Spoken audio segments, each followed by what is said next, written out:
ವೀಕ್ಷಕರೇ, ಯೇಸು ಕ್ರಿಸ್ತನ ಮಧುರ ನಾಮದಲ್ಲಿ ನಿಮಗೆಲ್ಲರಿಗೂ ಶುಭ ವಂದನೆಗಳು. ಸುವಾರ್ತಿಕ ಈ ಕಾರ್ಯಕ್ರಮಕ್ಕಾಗಿ ನಿಮ್ಮನ್ನು ಆತ್ಮೀಯವಾಗಿ ಸ್ವಾಗತಿಸುತ್ತೇವೆ. ಹಲವಾರು ಸಮಯಗಳಿಂದ ಈ ಸುವಾರ್ತಿಕ ಕಾರ್ಯಕ್ರಮ ಮೂಡಿಬರುತ್ತಿದ್ದು, ಅನೇಕ ದೇವಸೇವಕರು ಇಲ್ಲಿ ಬಂದು ತಮ್ಮ ಅನುಭವ ಸಾಕ್ಷಿ ಮತ್ತು ಅವರ ಮುಂದಿನ ದರ್ಶನ ಬಗ್ಗೆ ವಿವರವಾಗಿ ಹೇಳುತ್ತಾ ಬಂದಿರುವುದನ್ನು ನೀವು ಕೇಳಿರುತ್ತೀರಿ. ಇವತ್ತು ನಮ್ಮ ಮಧ್ಯದಲ್ಲಿ ಸೇವಕರಾದ ಮಂಜುನಾಥ್ ಅವರು ನಮ್ಮ ಮಧ್ಯದಲ್ಲಿದ್ದಾರೆ. ಅವರನ್ನು ಈ ಸುವಾರ್ತಿಕ ಕಾರ್ಯಕ್ರಮಕ್ಕೆ ಆತ್ಮೀಯವಾಗಿ ಸ್ವಾಗತ ಪಾಸ್ಟೆ. ಈ ಸುವಾರ್ತಿಕ ಕಾರ್ಯಕ್ರಮ ಈ ಅವರ ಹೇಗೆ ಸುವಾರ್ತಿಕರಾಗಿ ರೂಪುಗೊಂಡರು ಇದರ ಬಗ್ಗೆ ಒಂದು ತಿಳಿಯಪಡಿಸುವುದಾಗಿದೆ. ನೀವು ಯಾವ ಊರಿನವರು ಪಾಸ್ಟೆ ಮೂಲತಃ? ನಾವು ಮೂಲತಃ ಇಲ್ಲೇ ಉಡುಪಿ ಡಿಸ್ಟಿಕ್ ಎಲ್ಲೂರು ಅಂತೇಳಿ, ಇಲ್ಲೇ ಉಚ್ಚಿರದ ಪಕ್ಕ ಎಲ್ಲೂರು ಅಂತೇಳಿ ಒಂದು ವಿಲೇಜ್, ಅಲ್ಲಿ ಎಲ್ಲ ನಾವು ಹುಟ್ಟಿ ಬೆಳೆದಿದ್ದೆಲ್ಲ. ನಿಮ್ಮ ತಂದೆ ತಾಯಿ ಏನು ಮಾಡ್ತಿದ್ರು ಫಸ್ಟ್? ನಮ್ಮ ಆ್ಯಕ್ಚುಲಿ ಚಿಕ್ಕದಿರುವಾಗಲೇ ನನ್ನ ತಂದೆ ಇಲ್ಲ, ತಾಯಿ ಮಾತ್ರ ನಮ್ಮನ್ನು ಸಾಕಿದ್ದು. ತಾಯಿ ನಮ್ಮನ್ನು ಅಂದರೆ ನೀವು ಕೃಷಿ ಕುಟುಂಬದಿಂದ? ಇಲ್ಲ, ನಾವು ಆ್ಯಕ್ಚುಲಿ ನಮಗೆ ಕೃಷಿ ಜಮೀನೆಲ್ಲ ಏನಿಲ್ಲ. ಆ್ಯಕ್ಚುಲಿ ನಾವು ಕೂಲಿ ಕೆಲಸ, ಮನೆ ಕೆಲಸ ಎಲ್ಲ ಮಾಡಿಕೊಂಡು ಜೀವನ. ನಮ್ಮ ತಾಯಿ ನಮ್ಮನ್ನು ಅಂದರೆ ನಿಮ್ಮ ತಾಯಿಗೆ ಎಷ್ಟು ಜನ ಮಕ್ಕಳು? ನಾವು ಆ್ಯಕ್ಚುಲಿ 4 ಜನ ಮಕ್ಕಳು. 4 ಜನದಲ್ಲಿ 3 ಹೆಣ್ಣು ಮಕ್ಕಳು, ನಾನೊಬ್ಬನೇ ಗಂಡು. ನಾನು ಕೊನೆಯವನು. ನನಗೆ 3 ಜನ ಅಕ್ಕಂದಿರು. ನೀವು ಎಷ್ಟನೇ ತರಗತಿಯವರೆಗೆ ಓದಿದ್ದೀರಿ? ನಾನು ಆ್ಯಕ್ಚುಲಿ 7ನೇ ಕ್ಲಾಸ್ನವರೆಗೆ ಹೋಗಿ 7ನೇ ಕ್ಲಾಸ್ವರೆಗೆ ಮಾತ್ರ ಇತ್ತು ಆ ಸ್ಕೂಲಲ್ಲಿ. ಆಮೇಲೆ ಬೇರೆ ಕಡೆ ಹೋಗ್ಬೇಕಿತ್ತು. ಬೇರೆ ನಾನು ಸ್ಕೂಲಿಗೆ ಹೋಗುವಾಗ ಅಲ್ಲಿ 8ನೇ ಕ್ಲಾಸ್ ಅರ್ಧ ಮಾಡಿ ಬಿಟ್ಬಿಟ್ಟೆ. ಆಮೇಲೆ ಮಾಡೋಕ್ಕಾಗಿಲ್ಲ. ಅಂದರೆ ಬಡತನದ ನಿಮಿತ್ತವಾ ಇಲ್ಲ ಏನಾದರೂ ಸಮಸ್ಯೆ ಆಯಿತಾ? ಬಡತನದ ನಿಮಿತ್ತ ಅಂತ ಏನಿರಲಿಲ್ಲ. ನನಗೆ ಓದು ಆಗ್ತಾ ಇರಲಿಲ್ಲ. ನನಗೆ ಅಂದರೆ ಓದಕ್ಕೆ ಆಗ್ತಾ ಇರಲಿಲ್ಲ. ಅದು ಏನೋ ಒಂದು ತಡೆ. 8ನೇ ತರಗತಿ ಆದಮೇಲೆ ಏನು ಮಾಡಿದ್ರಿ ಫಸ್ಟ್? 8ನೇ ತರಗತಿ ಆದಮೇಲೆ ನಾನು ಮನೆಯಲ್ಲೇ ಇದೇ ರೀತಿ ಯಾವ್ದಾದ್ರು ಕೆಲಸಕ್ಕೆ ಹೋಗ್ಬೇಕಂತ ಖಾಲಿಯಾಗಿದ್ದೆ. ಕೆಲಸಕ್ಕೆ ಹೋಗುವಾಗ ನಾನು ಸ್ಟಾರ್ಟಿಂಗ್ ಬಂದು ಎಲೆಕ್ಟ್ರಿಷಿಯನ್ ಕೆಲಸ ಮಾಡಲಿಕ್ಕೆ ಊರಿನಲ್ಲಿ ಅಲ್ಲೇ ಪಕ್ಕದಲ್ಲಿ ಉಚ್ಚಿಲ ಅಂತ, ಅಲ್ಲಿ ಬಂದು ಎಲೆಕ್ಟ್ರಿಕಲ್ ಕೆಲಸ ಹೆಲ್ಪರ್ ಆಗಿ ಎಲ್ಲ ಕಲಿಯೋಕ್ಕೆ ನಾನು ಎಲೆಕ್ಟ್ರಿಕಲ್ ಕೆಲಸದಿಂದ ಸ್ಟಾರ್ಟ್ ಮಾಡಿದೆ. ಆವಾಗ ನಿಮ್ಮ ಮನೆ 3 ಜನ ಅಕ್ಕಂದಿರಂದ್ರೆ? ಹೌದು. ಅವರು ಸ್ಕೂಲಿಗೆ ಹೋಗ್ತಾ ಇದ್ರ? ಹಾಂ, ಅವರು ಎಲ್ಲ ನಮ್ಮ ಮೊದಲನೇ ಅಕ್ಕ ಬಂದು 5ನೇ ಕ್ಲಾಸ್ ಮಾತ್ರ ಓದಿದ್ದಾರೆ. ನಾನು ಚಿಕ್ಕದಿರೋದ್ರಿಂದ, ನಮ್ಮ ತಾಯಿ ಒಬ್ಬರೇ ಇದ್ದಿದ್ದರಿಂದ ಅವರು ಕೆಲಸಕ್ಕೆ ಹೋಗಿ ನಮ್ಮನ್ನು ಸಾಕಬೇಕಿತ್ತು 4 ಜನನ. ಆದ ಕಾರಣದಿಂದ ನಮ್ಮ ಅಕ್ಕನ್ನ ಸ್ಕೂಲ್ ಬಿಡಿಸಿದ್ರು. ಅಕ್ಕನ್ನ ಸ್ಕೂಲ್ ಬಿಡಿಸಿ ನನ್ನನ್ನು ನೋಡ್ಕೊಳ್ಳೋ ಥರ ನನ್ನನ್ನು ನೋಡಿಕೊಂಡು, ಆಮೇಲೆ 2 ಅಕ್ಕಂದ್ರೆ ಸ್ಕೂಲ್ಗೆ ಹೋಗಿದ್ರು. ಅವರು 2nd PU ತನಕ ಓದಿದ್ದಾರೆ. ನನಗೆ ಸ್ವಲ್ಪ ವಿದ್ಯೆ ಹತ್ತಿಲ್ಲ, ಅಂದರೆ ಸ್ವಲ್ಪ ಮಕ್ಕಳ ವಯಸ್ಸಾಗಿದ್ದರಿಂದ ಓದೋಕ್ಕಾಗಲ್ಲ. ಅಂದರೆ ನನಗೆ ಪ್ರಪಂಚದ ಜ್ಞಾನ ಅಷ್ಟೊಂದು ಇರಲಿಲ್ಲ. ಅಂದರೆ ಮನೆ ಬಿಟ್ಟರೆ ಸ್ಕೂಲು, ಹೊರಗಡೆ ಪ್ರಪಂಚ ಜ್ಞಾನ ಏನಿಲ್ಲ. ಆವಾಗ ಬರೀ ರೇಡಿಯೋ ಮಾತ್ರ ಒಂದಿರ್ತಾಯಿದ್ದೆ, TV. ಆಮೇಲೆ ನಮಗೆ ಹೇಳೋರು. ಎಷ್ಟನೇ ಇಸ್ವಿಯಲ್ಲಿ? ಇದು ಸಾಧಾರಣ ಇಸ್ವಿ ನೆನಪಿಲ್ಲ ನನಗೆ. ಅದೇ ವರ್ಷಗಳ ಹಿಂದೆ? ಹಾಂ, ಹೌದು. ಎಷ್ಟು ವರ್ಷಗಳ ಹಿಂದೆ? ಅಂದರೆ ಅದೇ ಒಂದು 20 ವರ್ಷಗಳ ಹಿಂದಿಗೆ. ಅಂದರೆ ಹೇಳ್ಕೊಡೋರು ಯಾರಿಲ್ಲ ನಮಗೆ. ತಾಯಿ ನಮ್ಮ ಸುದ್ದಿಗೆ ಬರಲ್ಲ, ಅವರು ಬರೀ ದುಡಿಯುವುದು. ಅವರು ನಮ್ಮ ತಾಯಿ ಸಾಕಬೇಕಿತ್ತು. ಭಾಳ ಕಷ್ಟದಲ್ಲಿ ಊಟಕ್ಕೆಲ್ಲ ಆಗಬೇಕಿತ್ತು. ನಮ್ಮ 3 ಜನನ ಸಾಕಬೇಕು, 4 ಜನನ ಸಾಕಬೇಕು. ಆ ಥರದಾಗ ನಮಗೆ ಈ ಲೋಕದ ಪ್ರಕಾರವಾಗಿ ನಮಗೆ ತಿಳ್ಕೊಳ್ಳೋದೊಂದು ಹೇಳ್ಕೊಡೋದು ಬುದ್ಧಿ ಯಾವ ರೀತಿ ನನಗೆ ಒಂಥರ ಬ್ಲೈಂಡ್ ಆಗಿತ್ತಂದರೆ, ಒಂದು ಸ್ಕೂಲಿಗೆ ಹೋಗೋಳು ಯಾಕೆ ಓದಬೇಕು, ಒಂದು ಊಟ ಮಾಡಬೇಕಂದ್ರೆ ಒಂದು ಕೆಲಸ ಮಾಡಿದ್ರೆ ಊಟ ಸಿಗುತ್ತೆ. ಅಂದರೆ ಪ್ರಪಂಚ ಜ್ಞಾನ ಇಲ್ಲ. ನಾನು ಮುಂದೆ ಬರಬೇಕು, ಬೆಳಿಬೇಕು, ತಂದೆ ತಾಯಿನ ಸಾಕಬೇಕು, ಅಲ್ಲ ಏನೋ ಒಂದು ಸ್ಟೇಜಿಗೆ ಬರಬೇಕು ಅಂಥೇಳಿ ಆ ರೀತಿಯಾದ ಜ್ಞಾನ ಯಾವುದು ಇದ್ದಿಲ್ಲ ನನಗೆ. ಏನೋ ಒಂದು ನಾರ್ಮಲ್ ಊಟ ಮಾಡ್ತೀನಿ, ಸ್ಕೂಲಿಗೆ ಹೋಗ್ತೀನಿ ಅಂಥೇಳಿ ಆ ಥರದ ಗೊತ್ತಿಲ್ಲ ಏನು.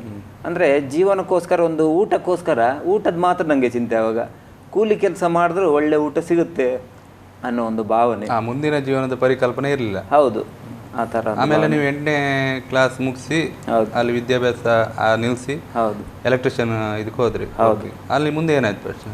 ಮುಂದೆ ಏನಂದರೆ, ಎಲ್ಲ ನನ್ನ ಜೀವಿತದಲ್ಲಿ ನಾನು ನೋಡುವಾಗ ಎಲ್ಲ ತಡೆಗಳು ಎಜುಕೇಷನ್ಗೆ ಆಗಲಿ, ಅಲ್ಲ ಕೆಲಸದ ವಿಷಯಗಳಾಗಲಿ, ಎಲ್ಲಿ ನೋಡಿದ್ರು ನನಗೆ ಪೂರ್ತಿ ಮಾಡೋಕ್ಕಾಗ್ತಾ ಇರಲಿಲ್ಲ ಯಾವುದು ಕಂಪ್ಲೀಟಾಗಿ.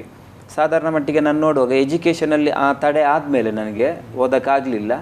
ಆವಾಗ ನಾನು ಎಲೆಕ್ಟ್ರಿಕಲ್ ಕೆಲಸಕ್ಕೆ ಹೋದರೆ, ಅಂದರೆ ಕೆಲಸದಲ್ಲಿ ಆದರೆ ಯಾವುದೋ ಒಂದು ವಿಷಯದಲ್ಲಾದರೆ ಸ್ವಲ್ಪ ಜಲ್ದಿ ಕೆಲಸಗಳನ್ನು ಕಲಿತಿದ್ದೆ, ಸ್ವಲ್ಪ ಆ ಕೆಲಸದ ವಿಷಯದಲ್ಲಿ ಸ್ವಲ್ಪ ಬ್ರಿಲಿಯಂಟ್ ಆಗಿದ್ದೆ. ಅಲ್ಲಿ ಎಲೆಕ್ಟ್ರಿಕಲ್ ಕೆಲಸ ಕಲಿತಿರುವಾಗ ಎಲೆಕ್ಟ್ರಿಕಲ್ ಕೆಲಸ ಎಲ್ಲ ಚೆನ್ನಾಗಿ ಕಲಿತಾ ಇದ್ದೆ, ಎಲ್ಲ ಕೆಲಸ ಗೊತ್ತಿತ್ತು. ಮಾಡ್ತಾ ಇರುವಾಗ ನನಗೆ ಈ ಥರ ಒಂದು ಗೌರ್ಮೆಂಟಿಂದ ಒಂದು ವೈಂಡಿಂಗ್ ಮಾಡುವಂಥದ್ದು, ಒಂದು ವೈಂಡಿಂಗ್ ಅದೊಂದು ಅಪ್ಲಿಕೇಶನ್ ಬಂತು, ಈ ಥರ ಫ್ರೀಯಾಗಿ ಕಲಿಸ್ತೀವಿ ನಾವು ಅಂತೇಳಿ. ನಾನೇನು ಮಾಡಿದೆ, ಇದನ್ನು ಕಲಿತ್ರೆ ನನಗೆ ಮುಂದಿನ ಜೀವನಕ್ಕೆ ಸ್ವಲ್ಪ ಆಧಾರ ಆಗ್ಬೋದು ಅಂತೇಳಿ ಅದಕ್ಕೆ ಅಪ್ಲಿಕೇಶನ್ ಹಾಕುವಾಗ ನನಗೆ ಬಂತದು ಫ್ರೀಯಾಗಿ ಮಾಡುವಂಥದ್ದು. ಅಲ್ಲಿಗೆ ಹೋಗುವಾಗಲೂ ನನಗೆ ಏನಂದರೆ, ನಾನು ಏನು ಹೇಳ್ತೀನಿ ಇಲ್ಲ ಅಂತ ಹೇಳಿದ್ರೆ ಮತ್ತೆ ಅದನ್ನು ನಾನು ಹೌದಂತ ಪ್ರೂವ್ ಮಾಡೋಕ್ಕೆ ಹೋಗಲ್ಲ, ಇಲ್ಲ ಅಂತಲೇ ವಾಪಸ್ ಬರ್ತೀನಿ. ಆ ಥರ ಹೌದಂದರೆ ಹೌದು, ಇಲ್ಲ ಅಂದರೆ ಇಲ್ಲ. ಆ ಥರ ಸಮಯದಲ್ಲಿ ನಾನು ಅಲ್ಲಿ ಇಂಟ್ರ್ಯೂಗೆ ಹೋಗುವಾಗ ಅವ್ರೇನು ಹೇಳಿದ್ರು ಅಂದರೆ, ನಿಮ್ಗೆ ಏನಾದರೂ ಎಲೆಕ್ಟ್ರಿಷಿಯನ್ ಕೆಲಸ ನೀವು ಮಾಡಿದ್ದೀರಾ ಅಂತ ಕೇಳಿದ್ರು. ಆವಾಗ ನಾನು ಹಲವು ವರ್ಷಗಳಿಂದ ಎಲೆಕ್ಟ್ರಿಷಿಯನ್ ಕೆಲಸ ಮಾಡಿದ್ರು ನನ್ನ ಭಾವನೆಯಲ್ಲಿ ಏನಂದರೆ, ಮಾಡಿದ್ದೀನಿ ಅಂತ ಹೇಳಿದ್ರೆ ನನಗೆ ಅವ್ರು ಕೊಡಲ್ಲ ಅಂತೇಳಿ ನಾನು ಅಲ್ಲಿ ಹೇಳಿದ್ರೆ ನನಗೇನು ಗೊತ್ತಿಲ್ಲ, ನಾನು ಕಲೀಲಿಲ್ಲ, ಇನ್ನೂ ಕಲಿಬೇಕಂತ ಹೇಳಿದೆ. ಆವಾಗ ನನ್ನನ್ನು ಅವ್ರು ಕ್ಯಾನ್ಸಲ್ ಮಾಡಿ ರಿಜೆಕ್ಟ್ ಮಾಡಿ ಕಳಿಸಿದ್ರು. ಆವಾಗ ರಿಜೆಕ್ಟ್ ಮಾಡಿ ಕಳಿಸುವಾಗ ಅವರು ನನಗೆ ಬಹಳ ಬೇಜಾರಾಯಿತು ನನಗೆ. ಯಾಕಂದರೆ ಮತ್ತೆ ಹೇಳುವ ಸ್ವಭಾವ ಇಲ್ಲ, ಇಲ್ಲ ಕಲ್ತಿದ್ದೀನಿ ನಾನು ಮಾಡಿದ್ದೀನಿ. ಯಾಕಂದ್ರೆ ನಾನು ಇಲ್ಲ ಅಂತ ಹೇಳ್ಬಿಟ್ರೆ ಇಲ್ಲ, ಹೌದಂತ ಹೇಳ್ಬಿಟ್ರೆ ಹೌದು, ಆ ಥರ ಇತ್ತು. ಅಲ್ಲಿಂದ ವಾಪಸ್ ಬಂದು ನಾನು ಅಲ್ಲೂ ಎಲೆಕ್ಟ್ರಿಷಿಯನ್ ಕೆಲಸ ಬಿಟ್ಬಿಟ್ಟು ಹೋಗಿದೆ. ಮತ್ತೆ ನನಗೆ ಆ ಕೆಲಸ ನನಗೆ ಮಾಡೋಕ್ಕಾಗಿಲ್ಲ, ಸೇರೋಕ್ಕಾಗಿಲ್ಲ. ಅಲ್ಲಿಗೆ ನನ್ನ ಎಲೆಕ್ಟ್ರಿಕಲ್ ಕೆಲಸ ಅಲ್ಲಿಗೆ ಸ್ಟಾಪ್ ಆಯಿತು. ಸ್ಟಾಪ್ ಆಗಿ ನಾನು ಬೇರೆ ಎಲ್ಲ ಮತ್ತೆ ಟ್ರೈ ಮಾಡುವಾಗ ನನಗೆ ಎಲ್ಲೂ ಆಗಿಲ್ಲ. ಆ ಸಮಯದಲ್ಲಿ ನನಗೆ ಒಬ್ಬರು, ನಮ್ಮ ಗೊತ್ತಿದ್ದವರು ಒಬ್ಬರು ನನ್ನನ್ನು ಕುಂದಾಪುರದಲ್ಲಿ ಒಂದು ಬಾರಿಗೆ ಕರ್ಕೊಂಡು ಹೋದರು. ಬಾರಿಗೆ ಕರ್ಕೊಂಡೋಗಿ ಅಲ್ಲಿ ನೀನು ಕೆಲಸ ಮಾಡ್ತೀರ, ನಿನಗೆ ಅಲ್ಲಿ ನಾನು ನಿಂಗೆ ಎಲೆಕ್ಟ್ರಿಕಲ್ ಕೆಲಸ ಕೊಡ್ತೀನಿ ಅಂತೇಳಿ ಹೋದರು. ಆ ಸಮಯದಲ್ಲಿ ನಾನು ಅಲ್ಲಿ ಬಾರಿಗೆ ಅಂತ ಕೆಲಸಕ್ಕೆ ಹೋದೆ. ಅಲ್ಲಿ ತರಕಾರಿ ಹಚ್ಚೋದು, ಈರುಳ್ಳಿ ಹಚ್ಚೋದು, ಅಲ್ಲಿ ಕಿಚನಲ್ಲಿ ಎಲ್ಲ ಹೆಲ್ಪರ್ ಕೆಲಸವಾಗಿ ಮಾಡೋಕ್ಕೆ ನಾನು ಅಲ್ಲಿಂದ ಬಾರಲ್ಲಿ ಕೆಲಸಕ್ಕೆ ಸೇರುತ್ತೇನೆ. ಆಮೇಲೆ ಅಲ್ಲಿ ಕುಂದಾಪುರದಿಂದ ಅಲ್ಲಿ ಏನಾಯ್ತಂದರೆ, ನನಗೆ ಊರಿನಲ್ಲಿ ನಮ್ಗೆ ಏನಂದರೆ, ಚಿಕ್ಕದಿಂದ ನಮಗೆ ಬೆಳೆಯುವಾಗ ನಮಗೆ ಯಾವುದೇ ರೀತಿಯ ಈ ಲೋಕದ ಜ್ಞಾನ ಇಲ್ಲದೇ ಇರೋದ್ರಿಂದ, ಪ್ರಪಂಚವನ್ನು ನೋಡದೇ ಇರುವಂಥ ಒಂದು ಸಿಟಿಗಳನ್ನು ನೋಡದೇ ಇರುವಂಥದ್ದು, ಹಳ್ಳಿಯಲ್ಲೇ ಬೆಳೆದು ಬಂದಿರೋದು. ಆ ಸಮಯದಲ್ಲಿ ನನಗೆ ಅಲ್ಲಿ ಈ ಊಟನೂ ಅಷ್ಟೇ, ಊಟ ತಿನ್ನೋದ್ರಲ್ಲಿ ನಾವು ಬರೀ ಮನೆಯಲ್ಲಿ ನಮಗೆ ಗಂಜಿ ಅದು ಮಾತ್ರ ಊಟ, ಮತ್ತು ಯಾವುದೇ ರೀತಿಯ ಫುಡ್ಡುಗಳು, ಈ ಹೋಟ್ಲು ಅದೆಲ್ಲ ಏನು ಗೊತ್ತಿರಲಿಲ್ಲ. ಆ ಟೈಮಲ್ಲಿ ನಾನು ಹಂಗೆ ಅಲ್ಲಿ ಬಾರಿಗೆ ಹೋಗಿ ಸೇರುವಾಗ ನನಗೆ ಬಹಳ ಖುಷಿ ಆಯಿತು. ಅಲ್ಲಿ ಆ ಬಾರಲ್ಲಿ ನನಗೆಲ್ಲ ಫುಡ್ಡುಗಳನ್ನು ನನಗೆ ತಿನ್ನುವಾಗ ಬಹಳ ಆಶ್ಚರ್ಯ ಆಯಿತು ನನಗೆ. ಈ ರೀತಿಯಾದ ಒಂದು ತಿಂಡಿ ಫುಡ್ಡುಗಳೆಲ್ಲ ಇದೆಯಾ ಅಂತ ಹೇಳ್ಬಿಟ್ಟು ನಾನು ಆವಾಗ ಏನು ಮಾಡಿದೆ ಅಂದರೆ, ನಿಧಾನವಾಗಿ ಆ ಬಾರಲ್ಲಿ ಇರೋದ್ರಿಂದ ದುರಭ್ಯಾಸಕ್ಕೆ ನಂದು ಕೆಟ್ಟ ಅಭ್ಯಾಸಗಳೆಲ್ಲ ನನ್ನಲ್ಲಿ ಸ್ಟಾರ್ಟ್ ಆಯಿತು. ಅಲ್ಲಿಂದ ಫಿಲಮಿಗೆ ಹೋಗೋದು, ಜನಗಳ ಸಂಪರ್ಕ ಆಗೋದು, ಹುಡುಗರದೆಲ್ಲ. ಅಂದರೆ ಬಾರ್ ಅಂದ ಮೇಲೆ ಬೇರೆ ವರ್ಕರ್ಸ್ ಅವರು ಹಾಗೆ ಇರ್ತಾರೆ. ಹೌದು, ಅಂದರೆ ನಾವು ಅವ್ರನ್ನ ದೂರಕ್ಕಾಗಲ್ಲ, ಅಲ್ಲಿ ಒಳ್ಳೆಯವರು ಇರ್ತಾರೆ. ಆದರೆ ಅಲ್ಲಿ ಬಾರ್ ಅಂದಿರೋದ್ರಿಂದ ನಾವು ಅಲ್ಲಿ ಮತ್ತೆ ನಾನೆಲ್ಲ ಕೆಲವು ಕುಡಿಯುವುದೆಲ್ಲ ಸ್ವಲ್ಪ ಕಲ್ತ್ಕೊಂಡ್ಬಿಟ್ಟೆ. ಅಲ್ಲಿಂದ ಕುಡಿಯೋದೆಲ್ಲ ಕಲ್ತ್ಕೊಂಡ್ಬಿಟ್ಟು ಅಲ್ಲಿ ನನಗೆ ಲೋಕ ಪ್ರಕಾರವಾದ ಆಸೆಗಳೆಲ್ಲ ಸ್ಟಾರ್ಟ್ ಆಗ್ಬಿಡ್ತು. ನಾನು ಎಂಜಾಯ್ ಮಾಡಬೇಕು, ನಾನೀಗ ಊರಿಗೆ ಹೋಗಿ ಅಲ್ಲಿ ಹಣವನ್ನು ಕೊಟ್ಟು ಅವ್ರನ್ನ ನೋಡಿ ಇರೋಕ್ಕಾಗಲ್ಲ ಅಂಥೇಳಿ ನನಗೇನಂದರೆ ಒಂದು ದುರಭ್ಯಾಸ ಸ್ಟಾರ್ಟ್ ಆಗ್ಬಿಡುತ್ತೆ ಬಹಳವಾಗಿ. ಈ ಲೋಕದಲ್ಲಿ ಏನೆಲ್ಲ ಕೆಟ್ಟತನಗಳಿದೆ ಅದನ್ನೆಲ್ಲ ನನ್ನನ್ನು ಫಾಲೋ ಮಾಡೋಕ್ಕೆ ಸ್ಟಾರ್ಟ್ ಆಯಿತು.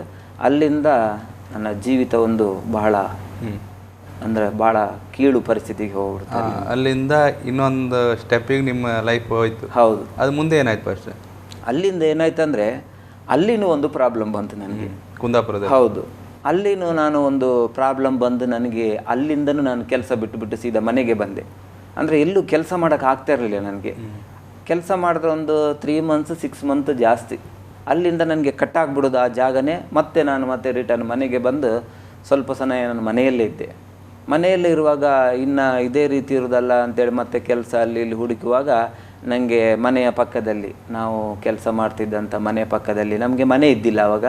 ಅದೇ ಇವಾಗ ಒಂದು ಈ ಒಕ್ಕೇಲಿರೋದು ಅಂತ ಹೇಳ್ತಾರಲ್ಲ, ಆ ರೀತಿ ನಾವು ಬೇರೆಯವರ ನಮಗೆ ಜಾಗ ಕೊಟ್ಟು ಅವ್ರ ಮನೆಯಲ್ಲಿದ್ದು ಅವರ ಮನೆ ನಾವು ಕೆಲಸ ಮಾಡಬೇಕಾಗಿತ್ತು. ಮನೆಯಲ್ಲಿ ನಾವು ಇರಬೇಕಂದ್ರೆ ಅವರ ಮನೆಯಲ್ಲಿ ನಾವು ಕೆಲಸ ಮಾಡಬೇಕಾಗಿತ್ತು. ನಾನು ಕೆಲಸ ಮಾಡಿದೆ. ಬಹಳ ಕಷ್ಟಕರ ಸಮಯ ಆವಾಗ, ಭಾಳ ಬಡತನ. ನಾವು ಅಲ್ಲಿ ಇರಬೇಕಂದ್ರೆ ಅವ್ರ ಮನೆಯಲ್ಲಿ ಕೆಲಸ ಮಾಡಬೇಕು. ಅವ್ರ ಮನೆಯಲ್ಲಿ ಇರಬೇಕಂದ್ರೆ, ಅಂದರೆ ಬೇರೆ ಮನೆಯೇ ಕೊಟ್ಟಿದ್ದಾರೆ ಅವರು. ಅವರ ಮುಸುರಿ ಎಲ್ಲ ತೊಳ್ಕೊಂಡು ಪಾತ್ರ ಸಾಮಾನೆಲ್ಲ ನಮ್ಮ ತಾಯಿ ತೊಳಿತಿದ್ರು. ನಾನೇನು ಮಾಡ್ತಿದ್ದೆ ಅಂದರೆ ಚಿಕ್ಕದ್ರಲ್ಲೇ ಅವರ ದನಗಳನ್ನೆಲ್ಲ ಮೇಯಿಸ್ತಿದ್ದೆ, ಹೊರಗಡೆ ಕಟ್ಟೋದು, ಸ್ಕೂಲಿಗೆ ಹೋಗುವಾಗ ಅವರ ಇದಕ್ಕೆ ಬಿಡೋದು, ಮತ್ತು ಕರ್ಕೊಂಬರೋದು, ಮತ್ತು ದನಗಳ ಎಲ್ಲ ಕೊಟ್ಟಿಗೆ ಕ್ಲೀನ್ ಮಾಡೋದು, ಸೆಗಣಿ ಎತ್ತೋದು ಎಲ್ಲ ಮಾಡಿ ಕೆಲಸ ಮಾಡ್ತಾಯಿದ್ದೆ. ಆ ಥರ ಕಷ್ಟದಲ್ಲಿದ್ವಿ. ಆ ಥರ ಪರಿಸ್ಥಿತಿಯಲ್ಲಿ ಇರುವಾಗ ಇಲ್ಲಿ ಏನಾಯ್ತಂದ್ರೆ ನನಗೆ ಫ್ರೀನೆಸ್ ಸಿಕ್ತು ಈ ಬಾರಿಗೆ ಬರುವಾಗ. ಅಲ್ಲಿ ನಾನು ಕೆಟ್ಟ ಕೆಲಸಗಳನ್ನು ಕಲಿಯೋಕ್ಕೆ ಸ್ಟಾರ್ಟ್ ಮಾಡಿದೆ. ಅಲ್ಲಿ ಬಿಟ್ಟ ಮೇಲೆ ಮತ್ತೆ ಮನೆಗೆ ಬಂದ ಮೇಲೆ ಮತ್ತೆ ಮನೆಯಲ್ಲಿ ನನಗೇನಾಯ್ತು ಅಂದರೆ ಹೋಟ್ಲಿಗೇ ಮತ್ತೆ ನನ್ನನ್ನು ಬ್ಯಾಂಗ್ಳೂರಿಗೆ ಕರ್ಕೊಂಡು ಹೋದರು. ಬ್ಯಾಂಗ್ಳೂರಿಗೆ ಕರ್ಕೊಂಡು ಹೋಗುವಾಗ ನನಗೆ ಅಲ್ಲಿ ಇನ್ನಷ್ಟು ದೊಡ್ಡ ಪ್ರಪಂಚ ನೋಡ್ದಂಗೆ ಆಯಿತು. ದೊಡ್ಡ ಸಿಟಿ ನೋಡುವಾಗ ಅಲ್ಲಿ ಬಹಳ ಇನ್ನಷ್ಟು ಕೆಟ್ಟ ಪರಿಸ್ಥಿತಿಯಲ್ಲಿ ಹೋಗ್ಬಿಡ್ತು ನನಗೆ. ಬಹಳ ಅಲ್ಲಿ ಜಾಸ್ತಿ ಇನ್ನು ಫಿಲಮ್ ನೋಡೋದು, ಅಲ್ಲ ಸುತ್ತೋದು, ಊರು ಸುತ್ತೋದು, ಹಂಗೆ ನನಗೆ ಮನೆಯಲ್ಲಿ ಹೋಗೋದು ಬರೋದು ಎಲ್ಲ ಫೋನ್ ಮಾಡೋದು, ಬಾ ಅಂತ ಹೇಳೋದು, ಈ ಥರ ಪ್ರೆಷರ್ ಬರುವಾಗ ನಾನೇನು ಮಾಡಿದೆ, ಈ ಕೆಲಸಗಳೆಲ್ಲ ಸರಿಯಾಗದೆ ನಾನು ಅಲ್ಲಿಂದ ಊರು ಬಿಟ್ಟುಬಿಟ್ಟೆ. ಅಲ್ಲಿಂದ ಊರಿಗೆ ಬರೋದು, ಊರಿಗೆ ನನಗೂ ಕನೆಕ್ಷನ್ ಕಟ್ ಆಗ್ಬಿಡುತ್ತೆ ಅಲ್ಲಿಂದ. ಬೆಂಗಳೂರಲ್ಲೇ ಇದ್ಬಿಟ್ರಿ? ಹೌದು, ಬೆಂಗಳೂರಲ್ಲಿ ಇದ್ದಂದರೆ ಬೆಂಗಳೂರಿಂದ ನಾನು ಆಮೇಲೆ ಈ ದೇಶ ಸುತ್ತಕ್ಕೆ ಸ್ಟಾರ್ಟ್ ಮಾಡಿದೆ. ಅಂದರೆ ನಾನು ಇವಾಗ ಹೇಳ್ದಂಗೆ ನನಗೆ ಎಲ್ಲೂ ಇರೋಕ್ಕಾಗ್ತಾ ಇರಲಿಲ್ಲ. 3 months ಒಂದು ಜಾಗದಲ್ಲಿ ಕೆಲಸ, ಇಲ್ಲ 6 months ಸ್ಥಿರವಾಗಿ ನಿಲ್ಲಕ್ಕಾಗಲ್ಲ. ಅದು ಯಾಕೆಂತ ನನಗೆ ಗೊತ್ತಾಗ್ತಾ ಇರಲಿಲ್ಲ. ಎಲ್ಲೂ ಹೋದರೂ ನಂಗೆ ಇರೋಕ್ಕಾಗಲ್ಲ, ಮನೆಗೆ ಬಂದರೆ ಮನೆಯಲ್ಲಿ ಇರೋಕ್ಕಾಗಲ್ಲ, ಒಂದು ಕೆಲಸಕ್ಕೆ ಹೋದರೆ ಕೆಲಸಕ್ಕೆ ಇರೋಕ್ಕಲ್ಲ. ಆದರೆ ನನ್ನ ಭಾವನೆ ನಿಜವಾಗಿ ನಾವು ನೋಡಬೇಕಂದ್ರೆ ಕೆಟ್ಟದಾಗಬೇಕಂತ ಭಾವನೆ ನನಗೂ ಇಲ್ಲ. ನನಗೆ ಯಾವಾಗಲೂ ಮೈಂಡ್ ನಾನು ತಪ್ಪು ಮಾಡ್ತಾಯಿದ್ದೀನಿ, ನಾನು ಮನೆಗೆ ಹೋಗ್ಬೇಕು, ನನ್ನ ತಾಯಿನ ನೋಡಬೇಕು, ನಾನು ಅವ್ರಿಗೆ ಏನಾದರೂ ಸಹಾಯ ಮಾಡಬೇಕು, ನನ್ನ ಜವಾಬ್ದಾರಿ ನಾನು ಮಾಡಬೇಕು. ಇಲ್ಲಾಂತೇಳಿ ನನ್ನ ಮನಸ್ಸು ಮಾಡಿ ಏನು ಮಾಡ್ತಾಯಿದ್ದಂದರೆ ಒಂದು ಜಾಗದಲ್ಲಿ ನಿಂತು ದೃಢವಾಗಿ ಮನಸ್ಸನ್ನು ಇದನ್ನು ಮೈಂಡಿ ತಗೊಂಡು, ಈ ಸಮಯದಲ್ಲಿ ನಾನು ಕೆಲಸ ಮಾಡಬೇಕು. ಸ್ವಲ್ಪ ವರ್ಷಗಳ ನಂತರ ಇದರಲ್ಲಿ ಹಣವನ್ನು ಇಟ್ಟು ನಾನು ಈ ಹಣವನ್ನು ತಗೊಂಡೋಗಿ ಊರಿಗೆ ಹೋಗಿ ನನ್ನ ತಾಯಿನ ಚೆನ್ನಾಗಿ ನೋಡಬೇಕಂತೇಳಿ ನನಗೊಂದು ಭಾವನೆ ಬರ್ತಾಯಿತ್ತು. ಆ ಸಮಯದಲ್ಲಿ ನನಗೆ ಒಂದು 3 ತಿಂಗಳಾದ್ರೆ ಆಗ್ತಾ ಇರಲಿಲ್ಲ. ಆವಾಗ ಇನ್ನೊಂದು ಮೈಂಡ್ ನನಗೆ ಹೋಗ್ತಾಯಿತ್ತು, 3 ತಿಂಗಳಾಯಿತು, ನಿನ್ನ 3 ತಿಂಗಳ ಹಣ ಇದೆ, ನೀನೀಗ ಹೋಗು, ಕುಡಿ, ಅಲ್ಲ ಪಿಕ್ಚರ್ ನೋಡು, ಅಲ್ಲ ತಿರುಗು ಅಂತೇಳಿ ಒಂದು ಮನಸ್ಸು ಬಂದು ಅಲ್ಲಿಂದ ನಾನು ಬೇರೆ ಕಡೆ ಹೋಗ್ತಾಯಿದ್ದೆ. ಆ ಥರ ನಾನು ಹೋಗಿ ಸಾಧಾರಣ ಚಂಚಲ ಸ್ವಭಾವ, ಹೌದು ಚಂಚಲ ಸ್ವಭಾವ ನಿಲ್ಲಕ್ಕಾಗ್ತಾ ಇರಲಿಲ್ಲ. ಆ ಥರ ನಾನು ಹೋಗೋಕ್ಕೆ ಸ್ಟಾರ್ಟ್ ಮಾಡುವಾಗ ಇಡೀ ಬಾಂಬೆಯಲ್ಲಿ ಒಂದು 6 ತಿಂಗಳು, ಹೈದರಾಬಾದಲ್ಲಿ ಒಂದು 6 ತಿಂಗಳು, ಚೆನ್ನೈಯಲ್ಲಿ 6 ತಿಂಗಳು, ಅಂದರೆ ಯಾವ ಕಡೆಗೆ ನನ್ನನ್ನು ಎಳ್ಕೊಂಡು ಹೋಗ್ತಾ ಇತ್ತು. ಆಟೋಮೆಟಿಕ್ ಹೋಗ್ತಾನೇ ಇರೋದು ಒಂದು ಜಾಗದಲ್ಲಿ. ಮತ್ತೆ ನಾನು ಎಷ್ಟೋ ವೇದನೆಯಲ್ಲಿ ಕೆಲಸ ಮಾಡಿಬಿಟ್ಟು ಮತ್ತೆ ನಾನು ಹೋಗ್ತಾನೇ ಇರೋದು. ಹಂಗೆ ಇಡೀ ಇಂಡಿಯಾ ಸುತ್ತಾನೇ ಇದ್ದೆ ನಾನು. ಹೈದರಾಬಾದ್, ಅಹಮದಾಬಾದ್, ಆಂಧ್ರ ಪ್ರದೇಶ, ಬ್ಯಾಂಗ್ಳೂರು ಬರೋದು, ಮತ್ತು ಆ ಥರ ಇಡೀ ಪ್ರಪಂಚ ಸುತ್ತಾನೇ ಇದ್ದು 3 months ಒಂದ್ಸರಿ ನಾನು ಶಿಫ್ಟ್ ಆಗ್ತಾನೇ ಇರೋದು. ಒಟ್ಟಿನಲ್ಲಿ ನನಗೆ ಯಾವುದೇ ಕಾರಣಕ್ಕೆ ಮನೆಗೆ ಬರೋಕ್ಕಾಗ್ತಾ ಇರಲಿಲ್ಲ ನನಗೆ. ಆ ಥರವಾಗಿರುವಾಗ ನಾನು ಭಾಳ ಕಷ್ಟದ ಪರಿಸ್ಥಿತಿಗೆ ಹೋಗ್ಬಿಟ್ಟೆ. ಮತ್ತೆ ಇವಾಗ ನಾನು ಕೆಲಸ ಮಾಡೋದು, ನನಗೆ ಹಣ ಬರೋದು, ನನಗೆ ಹಣ ಸಿಗೋದು, ಅಲ್ಲ ನನ್ನ ಪಿಕ್ಚರ್ ನೋಡೋದು, ಅಲ್ಲ ಕುಡಿಕತನ, ಎಲ್ಲ ವಿಧವಾದಂಥ ಒಂದು ಕೆಟ್ಟದಾಗಿರುವಂಥ ಯಾವುದೋ ಪ್ರಪಂಚ ಇದೆ ಅದರ ಒಳಗಡೆ ನಾನು ಹೋಗ್ಬಿಟ್ಟೆ. ಆ ಥರ ಹೋಗುವಾಗ ನಾನು ಕೊನೆಗೆ ನನಗೇನಾಯ್ತಂದರೆ, ನನ್ನ ಒಂದು ದಿವಸ ನಾನು ಬಸ್ ಸ್ಟ್ಯಾಂಡಲ್ಲಿರುವಾಗ, ನಾನು ಮಲ್ಕೊಂಡಿರುವಾಗ ನನ್ನ ಬ್ಯಾಗ್ ಕಳ್ಳತನ ಆಯಿತು. ಎಲ್ಲಿ ಅದು? ಹೈದರಾಬಾದಲ್ಲಿ ಇರುವಾಗ ಬ್ಯಾಗ್ ಕಳ್ಳತನ ಆಗಿರುವಾಗ ನಮಗೊಂದು ಹೋಟ್ಲು ಕೆಲಸಕ್ಕೆ ಹೋಗ್ಬೇಕಂದ್ರೆ ಅಲ್ಲಿ ಏನಂದರೆ ಬ್ಯಾಗ್ ಎಲ್ಲಿ ಅಂತ ಕೇಳ್ತಾರೆ. ಹೌದು, ನಿಮ್ಮದು ಬಟ್ಟೆ ಎಲ್ಲಿದೆ, ಬಟ್ಟೆ ಎಲ್ಲಿ ಅಂತೇಳಿ. ಯಾಕಂದರೆ ಅವರು ಬಟ್ಟೆ ಯಾಕೆ ಕೇಳ್ತಾಯಿದ್ರೆ, ಅವ್ರು ಯಾಕಂದರೆ ಇವನು 2 ದಿವಸ 3 ದಿವಸ ಕೆಲಸ ಮಾಡಿ ಓಡೋಗ್ತಾನೆ, ಮತ್ತೆ ಇರಲ್ಲ, ಅಂದರೆ ಬಟ್ಟೆ ಬ್ಯಾಗ್ ಇದ್ದರೆ ಇವನು ಇರ್ತಾನೆ ಅಂತೇಳ್ಬಿಟ್ಟು ಅವರ ಭಾವನೆಯಲ್ಲಿ. ಆ ಥರ ಆಗಿರುವಾಗ ನನಗೆ ಎಲ್ಲೂ ಕೆಲಸ ಸಿಗಿಲ್ಲ. ಕೆಲಸ ಸಿಗದೇ ಇರುವಾಗ ನಾನು ಬಹಳ ಒಂದು ಈಗ ನೀವು ಆಶ್ರಮದಲ್ಲಿ ಎಲ್ಲ ನಾವು ಮಾಡೋದು ಕರ್ಕೊಂಬರೋದೆಲ್ಲ ಭಿಕ್ಷುಕರನ್ನೆಲ್ಲ ನೋಡ್ತೀನಿ ನಾನು ಟಿ ವಿಯಲ್ಲಿ ನೋಡೋದು. ಆ ಥರ ಇರುವಾಗ ನಂದು ಅದೇ ಪರಿಸ್ಥಿತಿ ಆಗ್ಬಿಡ್ತು. ಯಾಕೆಂದರೆ ಬಟ್ಟೆ ಎಲ್ಲ ಗಲೀಜಾಗುವಾಗ ನನಗೆಲ್ಲೂ ಕೆಲಸ ಸಿಕ್ಕಿಲ್ಲ. ಅಂದರೆ ಅಸ್ವಸ್ಥತೆ ಥರ. ಹೌದು, ಎಲ್ಲೂ ಕೆಲಸ ಸಿಗಿಲ್ಲ. ಆವಾಗ ಬಟ್ಟೆ ಫುಲ್ಲು ಗಲೀಜಾಗ್ಬಿಟ್ಟು ಯಾವುದೇ ಕಾರಣಕ್ಕೂ ನಾನು ಕೆಲಸ ಹೋಗಿ ಕೇಳಿದ್ರೂ ಕೊಡದೇ ಇರುವ ಪರಿಸ್ಥಿತಿ. ಆ ಸಮಯದಲ್ಲಿ ನಾನು ಲಾಸ್ಟಿಗೆ ಕೆಲವು ಸರಿ ಭಿಕ್ಷೆ ಬೇಡ ತಿನ್ನುವಂಥ ಪರಿಸ್ಥಿತಿ ಬಂತು ಹೈದರಾಬಾದ್. ಹೌದು, ಬಹಳ ಕಷ್ಟವಾಯ್ತು ನನಗೆ. ಹಣ ಇಲ್ಲ ಎಲ್ಲೂ ಹೋಗೋಕ್ಕೆ. ಆವಾಗ ನಾನು ಆ ಥರ ಇರುವಂಥ ಜನಗಳೊಟ್ಟಿಗೆ ನಾನು ಸೇರಿ ಆ ರೀತಿಯಾಗಿ ಹೊಟ್ಟೆ ಹಸಿರುವಾಗ ಊಟ ಮಾಡುವಂಥ ಪರಿಸ್ಥಿತಿ. ಒಂದು ದಿನ ನನಗೆ ನೆನಪಾಗುತ್ತೆ, ನನಗೆ ಬಹಳ ಒಂದು 3-4 ದಿವಸ ಆಗಿರುತ್ತೆ ಊಟ ಮಾಡಿ. ಆವಾಗ ಏನು ಮಾಡೋದಂತ ಐಡಿಯಾ ಆಗಿಲ್ಲ ನನಗೆ. ಯಾಕೆಂದರೆ ನನಗೆ ಒಂದು ಐಡಿಯಾ ಬಂತು. ಅವಾಗ ಮಾರ್ಕೆಟಿಗೆ ಹೋದರೆ ಏನಾದರೂ ಒಂದು ತರಕಾರಿ ಬಿದ್ದಿರುತ್ತೆ, ಸದ್ಯಕ್ಕೆ ನಾನೀಗ ಅದನ್ನು ತಿನ್ನಬೇಕು, ನನಗೆ ಅಷ್ಟು ಹೊಟ್ಟೆ ಹಸಿತಾ ಇದೆ, ಯಾರು ಊಟ ಕೇಳಿದ್ರೆ ಕೊಡಲ್ಲ. ಆ ಸಮಯದಲ್ಲಿ ನಾನು ಮಾರ್ಕೆಟಿಗೆ ಹೋದೆ. ಮಾರ್ಕೆಟಿಗೆ ನಡ್ಕೊಂಡು ಹೋಗಿ ಅಲ್ಲಿಂದ ಅಲ್ಲಿ ನೋಡುವಾಗ ಏನು ಸಿಗಲಿಲ್ಲ ನನಗೆ, ಆದರೆ ಈರುಳ್ಳಿ ಸಿಕ್ತು. ಈರುಳ್ಳಿ ಬಿದ್ದಿತ್ತು ಅಲ್ಲಿ ಮೂಟೆಯಲ್ಲಿ ತಗೊಂಡೋಗೋದು. ಆ ಈರುಳ್ಳಿನ ತೆಗೆದು ಸಿಪ್ಪೆ ತೆಗೆದು ತಿನ್ನುವಾಗ ಆ ಖಾರ ಹೀಟಿಗೆ ಮತ್ತೆ ಇನ್ನೂ ಹೊಟ್ಟೆ ಉರಿ ಜಾಸ್ತಿ ಆಗಿ ಇನ್ನೂ ಹಸಿವು ಜಾಸ್ತಿ ಆಯಿತು. ಆ ಥರ ಭಾಳ ಒಂದು ಪರಿಸ್ಥಿತಿ. ಬಸ್ ಸ್ಟ್ಯಾಂಡಲ್ಲಿ ಮಲ್ಕೊಳ್ಳೋದು, ರೈಲ್ವೆ ಸ್ಟೇಷನಲ್ಲಿ ಮಲ್ಕೊಳ್ಳೋದು. ಇನ್ನೊಂದು ದಿವಸ ಸಿಕಂದ್ರಾಬಾದಲ್ಲಿ ಒಂದು ದೇವಸ್ಥಾನದಲ್ಲಿ ಒಂದು ಅನ್ನದಾನ ಮಾಡ್ತಾ ಇದ್ದಾರೆ. ಅನ್ನದಾನ ಅಂದರೆ ಇಲ್ಲಿ ಥರ ಈ ಭಿಕ್ಷುಕರಿಗೆ ಅನ್ನದಾನ ಮಾಡ್ತಾ ಇರೋದು. ಅದು ಇಲ್ಲಿ ಥರ ಒಂದು ಎಲೆ ಹಾಕಿ ಅಲ್ಲ ಪ್ಲೇಟಲ್ಲೋ ಊಟ ಹಾಕಿ ಕೊಡ್ತಾ ಇರಲಿಲ್ಲ. ಅವ್ರು ಏನು ಮಾಡ್ತಾಯಿದ್ದಾರೆ ಅಂದರೆ ಎಲ್ಲ ಒಂದು ಥರ ಸಾಂಬಾರು ಅನ್ನ ಎಲ್ಲ ಮಿಕ್ಸ್ ಮಾಡಿ ಅದನ್ನು ಹಾಕ್ತಾ ಇದ್ದಾರೆ. ಅವರು ಅಂದರೆ ಋಷಿಗಳು ಭಿಕ್ಷುಕರು ಎಲ್ಲ ಅವ್ರ ಹತ್ರ ಒಂದು ಡಬ್ಬ ಇರುತ್ತೆ, ಅದರಲ್ಲಿ ಹಾಕ್ತಾ ಇದ್ರು. ಆದರೆ ನನಗೆ ಅಲ್ಲಿ ಅದು ಹಾಕೊಳ್ಳೋಕ್ಕೂ ಏನಿಲ್ಲ ಅಲ್ಲಿ. ನಾನು ಏನು ಮಾಡೋದು ಅಂತೇಳಿ ಆ ಥರ ಈಗ ನೋಡುವಾಗ ಒಂದು ರೋಡಲ್ಲಿ ಒಂದು ಪ್ಲಾಸ್ಟಿಕ್ ಕವರು ಹೋಗ್ತಾ ಇದೆ. ಸದ್ಯಕ್ಕೆ ಸಾಕಂತೇಳಿ ಆ ಪ್ಲಾಸ್ಟಿಕ್ ಕವರನ್ನು ತಗೊಂಡ್ಬಂದು ಕ್ಲೀನ್ ಮಾಡಿ ಅದರಲ್ಲಿ ಕ್ಯೂ ನಿಂತ್ಕೊಂಡು ಅನ್ನ ಹಾಕಿ ತಿಂದಿರೋ ಪರಿಸ್ಥಿತಿನೂ ಬಂತು. ಬಹಳ ಕಠಿಣವಾಗಿರುವಂಥ ಪರಿಸ್ಥಿತಿ. ಆವಾಗ ಒಂದು ಭಾವನೆ, ಏನು ಮಾಡೋದು, ಆತ್ಮಹತ್ಯೆ ಮಾಡಿಬಿಡೋಣ. ಯಾಕೆಂದರೆ ಇನ್ನು ಮನೆಗೆ ಹೋಗೋಕ್ಕಾಗಲ್ಲ, ನನಗೆ ಯಾರೂ ಕೆಲಸ ಕೊಡಲ್ಲ. ಯಾಕೆಂದರೆ ಆ ಪರಿಸ್ಥಿತಿಯಲ್ಲಿ ನಾವು ಹೋಗಿ ಯಾರಿಗಾದ್ರೂ ಭಿಕ್ಷೆ ಬೇಡುವಾಗ ಅಲ್ಲ ಕೇಳುವಾಗ ಹಣವನ್ನು ನಮ್ಮ ಒಂದು ಬಾಡಿ ನೋಡಿ, ಅಲ್ಲ ಹೈಟ್ ವೆಯ್ಟ್ ವಯಸ್ಸು ನೋಡಿ ಜನಗಳು ಏನು ಹೇಳ್ತಾರಂದರೆ ಇವನಿಗೇನು ದುಡಿಯೋಕ್ಕೆ ರೋಗ, ಇವನು ದುಡಿಬೋದಲ್ಲ, ಕೆಲಸ ಮಾಡ್ಬೋದಲ್ಲ ಅಂತ ಹೇಳಿದ್ರೆ ನಾವು ಯಾವ ಪರಿಸ್ಥಿತಿಯಲ್ಲಿದ್ದೀವಿ, ನಾವು ಹೆಂಗೆ ಇದ್ದೀವಿ ಅಂತೇಳಿ ಜನಗಳಿಗೆ ಗೊತ್ತಿರಲ್ಲ. ಆ ಥರ ಸಮಸ್ಯೆಗಳಿರುವಾಗ ನಾನು ಅಲ್ಲಿ ಆ ಥರನೂ ಊಟ ಮಾಡಿದ್ದು ಇದೆ ಬಹಳ ಕಷ್ಟದಲ್ಲಿ. ಮತ್ತು ಎಷ್ಟೋ ಸರಿ ಸಾಯುವಂಥ ಪರಿಸ್ಥಿತಿನೂ ಇತ್ತು. ಅಂದರೆ ಜೀವದ ಮೇಲೆ ಅಂತೂ ಆಸೆ ಇದ್ದಿಲ್ಲ ಅವಾಗ. ಯಾಕಂದರೆ ಏನಾದರೂ ಆಗಲಿ ಅಂತೇಳಿ ಒಂದು ಇತ್ತು, ಬದುಕು ಆಸೆನೂ ಇದ್ದಿಲ್ಲ. ನಿಮ್ಮ ಮನಸ್ಸು ಅದಕ್ಕೆ ಹೌದು ಲಾಸ್ಟಿಗೆ. ಯಾಕೆಂದರೆ ಇನ್ನು ಮುಗಿದೋಯ್ತು, ಯಾಕೆಂದರೆ ಏನು ಮಾಡೋಕ್ಕಾಗಲ್ಲ ನನಗೆ, ಇನ್ನು ಮುಗಿದೋಯ್ತು, ಆಗಲ್ಲ, ಇನ್ನು ಇದ್ದಷ್ಟು ದಿನ ಹಿಂಗೆ ಕಳಿಯೋಣ ಅಂತ ಹೇಳ್ಬಿಟ್ಟು ಅಂದರೆ ನನ್ನ ಆಸೆಗಳೆಲ್ಲ ಹೋಗ್ಬಿಡ್ತಲ್ಲಿ. ಪರಿಸ್ಥಿತಿ ನೋಡಿ ಅಂತ ಹೇಳ್ಬಿಟ್ಟು ಅಲ್ಲೊಂದು ಹೈದರಾಬಾದಲ್ಲೊಂದು ಟ್ಯಾಂಕ್ ಬಾಂಡ್ ಅಂತ ದೊಡ್ಡದೊಂದು ಕೆರೆ ಇದೆ ಸೆಂಟ್ರಲ್ಲಿ, ಸಿಟಿ ಸೆಂಟ್ರಲ್ಲಿ ದೊಡ್ಡದು. ಹುಸೇನ್ ಸಾಗರ ಅಂತ ಹೇಳ್ತಾರೆ ಇದರಲ್ಲಿ, ತೆಲುಗಲ್ಲಿ. ಇಂಗ್ಲೀಷ್ನಲ್ಲಿ ಟ್ಯಾಂಕ್ ಬಾಂಡ್ ಅಂತ ಹೇಳ್ತಾರೆ. ಅಲ್ಲಿ ಏನಂದರೆ ನಾವು ಇಲ್ಲಿ ನಾವು ನೋಡುವಾಗ ಒಂದು ಹೆಣ ಬಿದ್ದರೂ ಏನೊಂದು ಪರಿಸ್ಥಿತಿ ಇದ್ದರೆ ಅದನ್ನು ಒಂದು ಇದು ಮಾಡ್ತಾರೆ, ರಿಕವರಿ ಮಾಡ್ತಾರೆ. ಆದರೆ ಅಲ್ಲಿ ನೋಡುವಾಗ ಕೇಳುವಾಗ ನನ್ನ ಜನಗಳು ಒಂದು ನೀರಲ್ಲಿ ಹೆಣ ಬಿದ್ರೂ ಅದು ಹಿಂಗೆ ಬಂದು ಹೊಡಿತಾ ಇರ್ತದೆ ಆ ಹೆಣ, ಎಲ್ಲ ಮೀನುಗಳು ತಿಂತಾ ಇರ್ತವೆ. ಅದನ್ನು ನಾವು ನೋಡುವಾಗ ಏನಂತ ಹೇಳಿದ್ರೆ ಅದೆಲ್ಲ ಇಲ್ಲಿ ನೋಡೋದಿಲ್ಲ, ಮತ್ತೆ ತೆಗಿಬೇಕು ಆ ಹೆಣ, ಕೇಸ್ ಆಗುತ್ತೆ, ಅದು ಇದು ಯಾರಂತ ಗೊತ್ತಿರಲ್ಲ, ಅಡ್ರೆಸ್. ಕೆಲವರು ಅಲ್ಲಿ ಆತ್ಮಹತ್ಯೆ ಬಂದು ಮಾಡ್ಕೊತಾರೆ. ಅಂಥ ಪರಿಸ್ಥಿತಿಯಲ್ಲಿ ಆವಾಗ ನಾನು ಏನು ಮಾಡಿದೆ ಅಂದರೆ ಒಂದು ಪ್ಲ್ಯಾನ್ ಮಾಡಿದೆ. ಆವಾಗ ನಾನೇನಂದೆ, ಒಂದು ಸರಿ ನಾನೇನಾದರೂ ಈ ಬಟ್ಟೆನೆಲ್ಲ ಒಂಥರ ತೆಗೆದು ಸ್ನಾನ ಮಾಡಿ ಒಂಥರ ಕ್ಲೀನ್ ಮಾಡಿಕೊಂಡ್ರೆ ಒಂದು ಒಳ್ಳೆ ಕೆಲಸ ಸಿಗ್ಬೋದು ಅಂತೇಳಿ ನಾನು ಅಲ್ಲಿ ಹೋಗಿ ಆ ಟ್ಯಾಂಕ್ ಬಾಂಡಲ್ಲಿ ಇಳಿದು ಸೈಡಲ್ಲಿ ಒಂದು ಕಲ್ಲು ಇಳಿದು ಸ್ವಲ್ಪ ಒಂದು ಚಿಕ್ಕ ಕಲ್ಲು ಅದರಲ್ಲಿ ಕೂತ್ಕೊಂಡು, ಒಂದು ವೇಳೆ ನನಗೆ ಈಜು ಬರ್ತಾ ಇರಲಿಲ್ಲ, ಒಂದು ವೇಳೆ ಬಿದ್ದಿದ್ರೆ ನಾನು ಇವಾಗ ಇಲ್ಲ ಈ ಥರ ಸಾಕ್ಷಿ ಹೇಳೋಕ್ಕೆ, ಆ ಜಾಗದಲ್ಲಿ ನಾನು ಬಟ್ಟೆ ಎಲ್ಲ ತೆಗೆದು ಬಟ್ಟೆ ಎಲ್ಲ ಒಗೆದು ಆಮೇಲೆ ಹಾಕ್ಕೊಂಡು ಮತ್ತೆ ನಾನು ಕೆಲಸಕ್ಕೆ ಹೋಗೋಕ್ಕೆ ಪ್ರಯತ್ನ ಪಟ್ಟೆ. ಮತ್ತೆ ಹೋಗಿ ಕೆಲಸ ಸಿಗ್ತಾ? ಹೌದು, ಒಂದು ಹೋಟ್ಲಲ್ಲಿ ನನಗೆ ಕೆಲಸ ಸಿಕ್ತು. ಕೆಲಸ ಸಿಗುವಾಗ ಏನಾಗುತ್ತೆ ಅಂದರೆ ನಾನು ಹೋಟ್ಲಲ್ಲಿ ಅಸ್ಟೆಂಟ್ ಕೆಲಸ ಮಾಡ್ಕೊಂಡಿದ್ದವನು, ಒಳ್ಳೆ ಹೈಟ್ ವೆಯ್ಟ್ ಇದ್ದವನು, ವಯಸ್ಸಾಗಿದ್ದವನು, ನಾನು ಕೆಲಸ ಹೋಗಿದ್ರುಗ ನನ್ನ ಪರಿಸ್ಥಿತಿ ನೋಡಿ ಅವರು ನನಗೆ ಕ್ಲೀನ್ ಮಾಡೋಕ್ಕೆ ಕೊಟ್ಟರು. ಆದರೂ ನಾನು ಹೊಟ್ಟೆ ಹಸಿಗೋಸ್ಕರ ಕ್ಲೀನ್ ಕೆಲಸ ಮಾಡಿದೆ. ಆವಾಗ ಬಹಳ ವೇದನೆ ಆಯಿತು. ಯಾವ ರೀತಿ ಇದ್ದವನು ಸತ್ಯವೇದ. ಹೌದು, ಅಂದರೆ ನೀವು ಹೇಳೋ ಪ್ರಕಾರ ಹೀಗೆ ಸುಮ್ಮನೆ ತಿರುಗಿ ಅಲ್ಲಿ ಮಲಗೋದ್ಕಿಂತ ಕ್ಲೀನ್ ಆದರೂ ಮಾಡ್ಬೋದು ಅಂತೇಳಿ. ಆದರೆ ನನಗೆ ಬೇಜಾರಾಗಿಲ್ಲ, ನಾನು ಕ್ಲೀನ್ ಮಾಡಿದೆ, ಕ್ಲೀನ್ ಕೆಲಸ ಮಾಡ್ಕೊಂಡಿದ್ದೆ.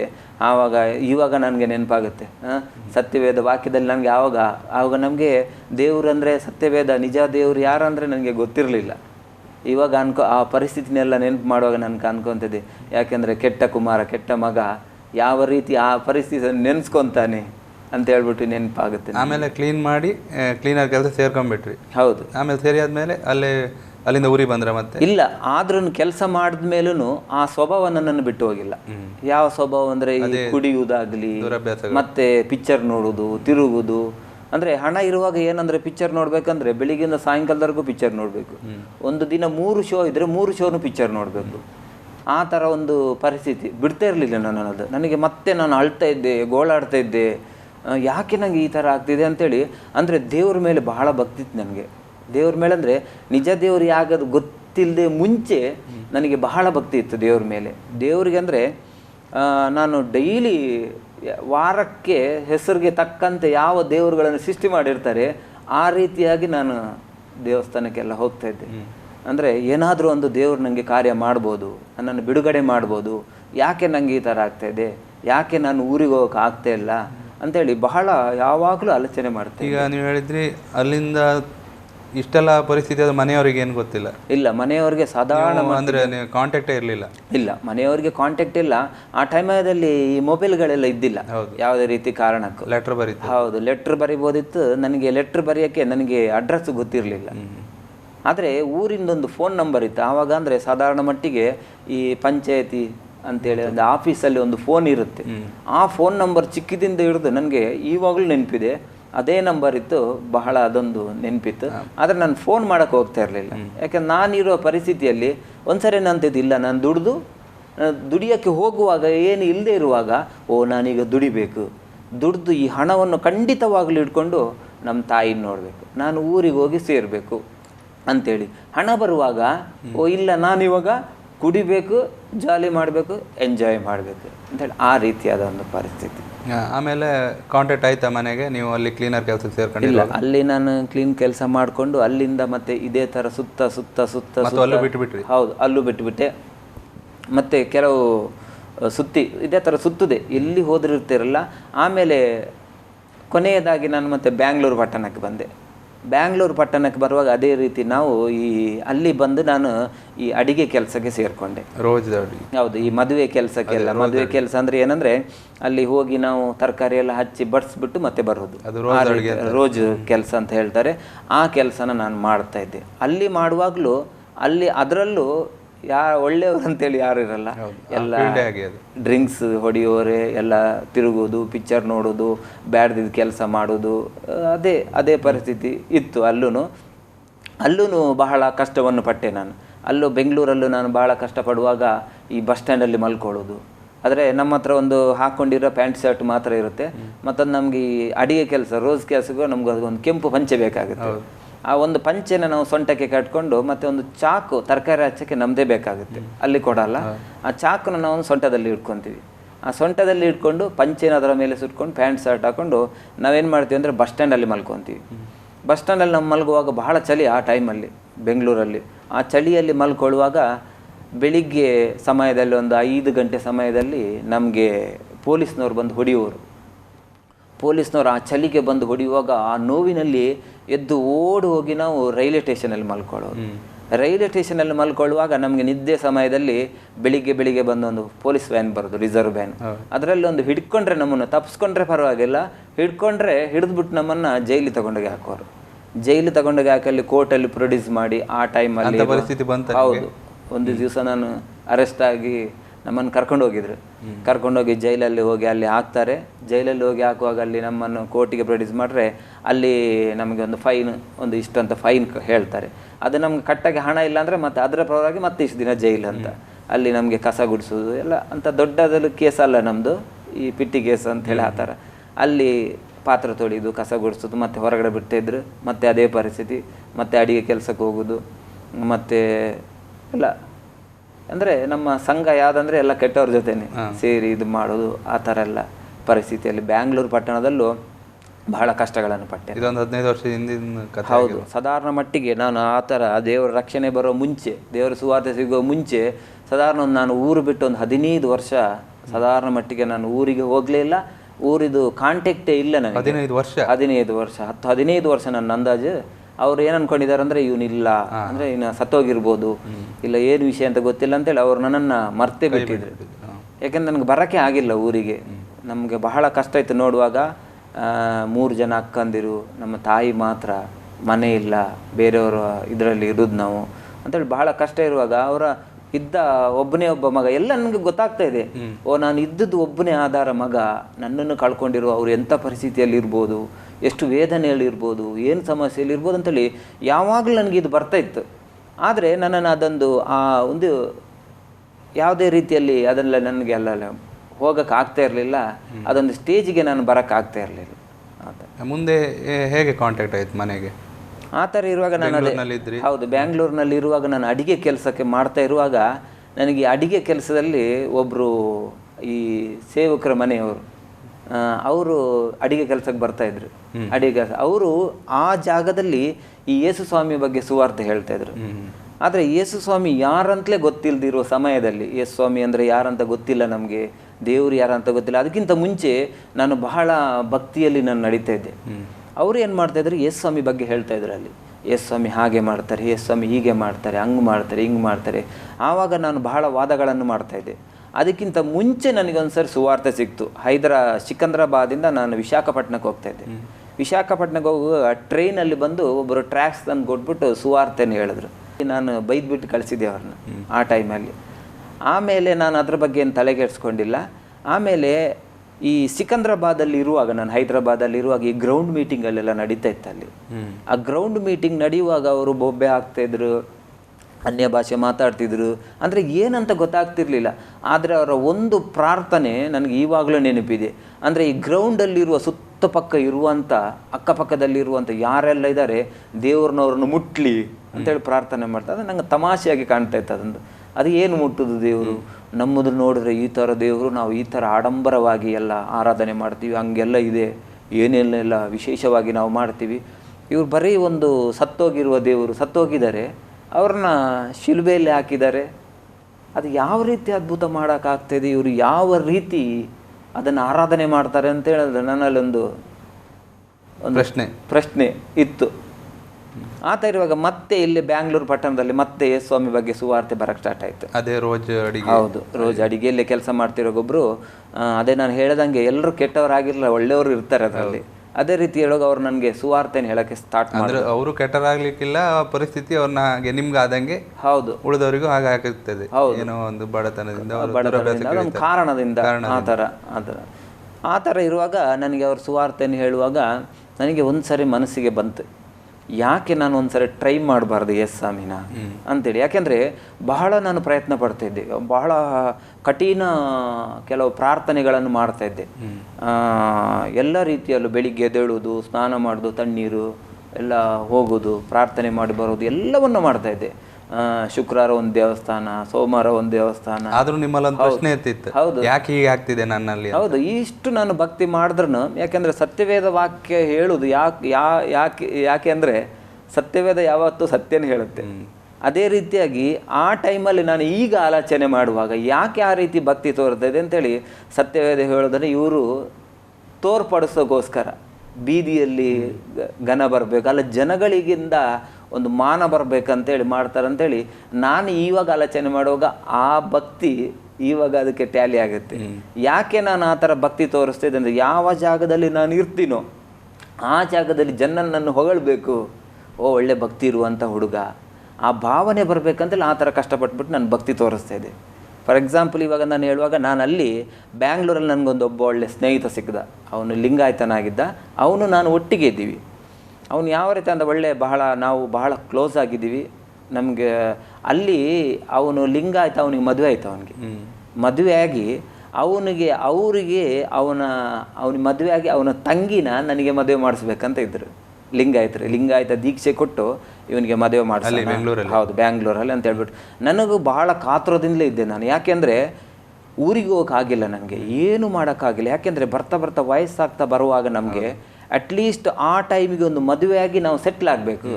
ಯಾಕೆಂದರೆ ಮುಂದಿನ ದಿನಗಳಲ್ಲಿ ನನ್ನನ್ನು ನೋಡ್ಕೊಳ್ಳೋಕ್ಕೆ ಯಾರಾದರೂ ಬೇಕು, ಅಲ್ಲ ಜೀವನದಲ್ಲಿ ಒಂದು ಸೆಟ್ಲ್ ಆಗಬೇಕು.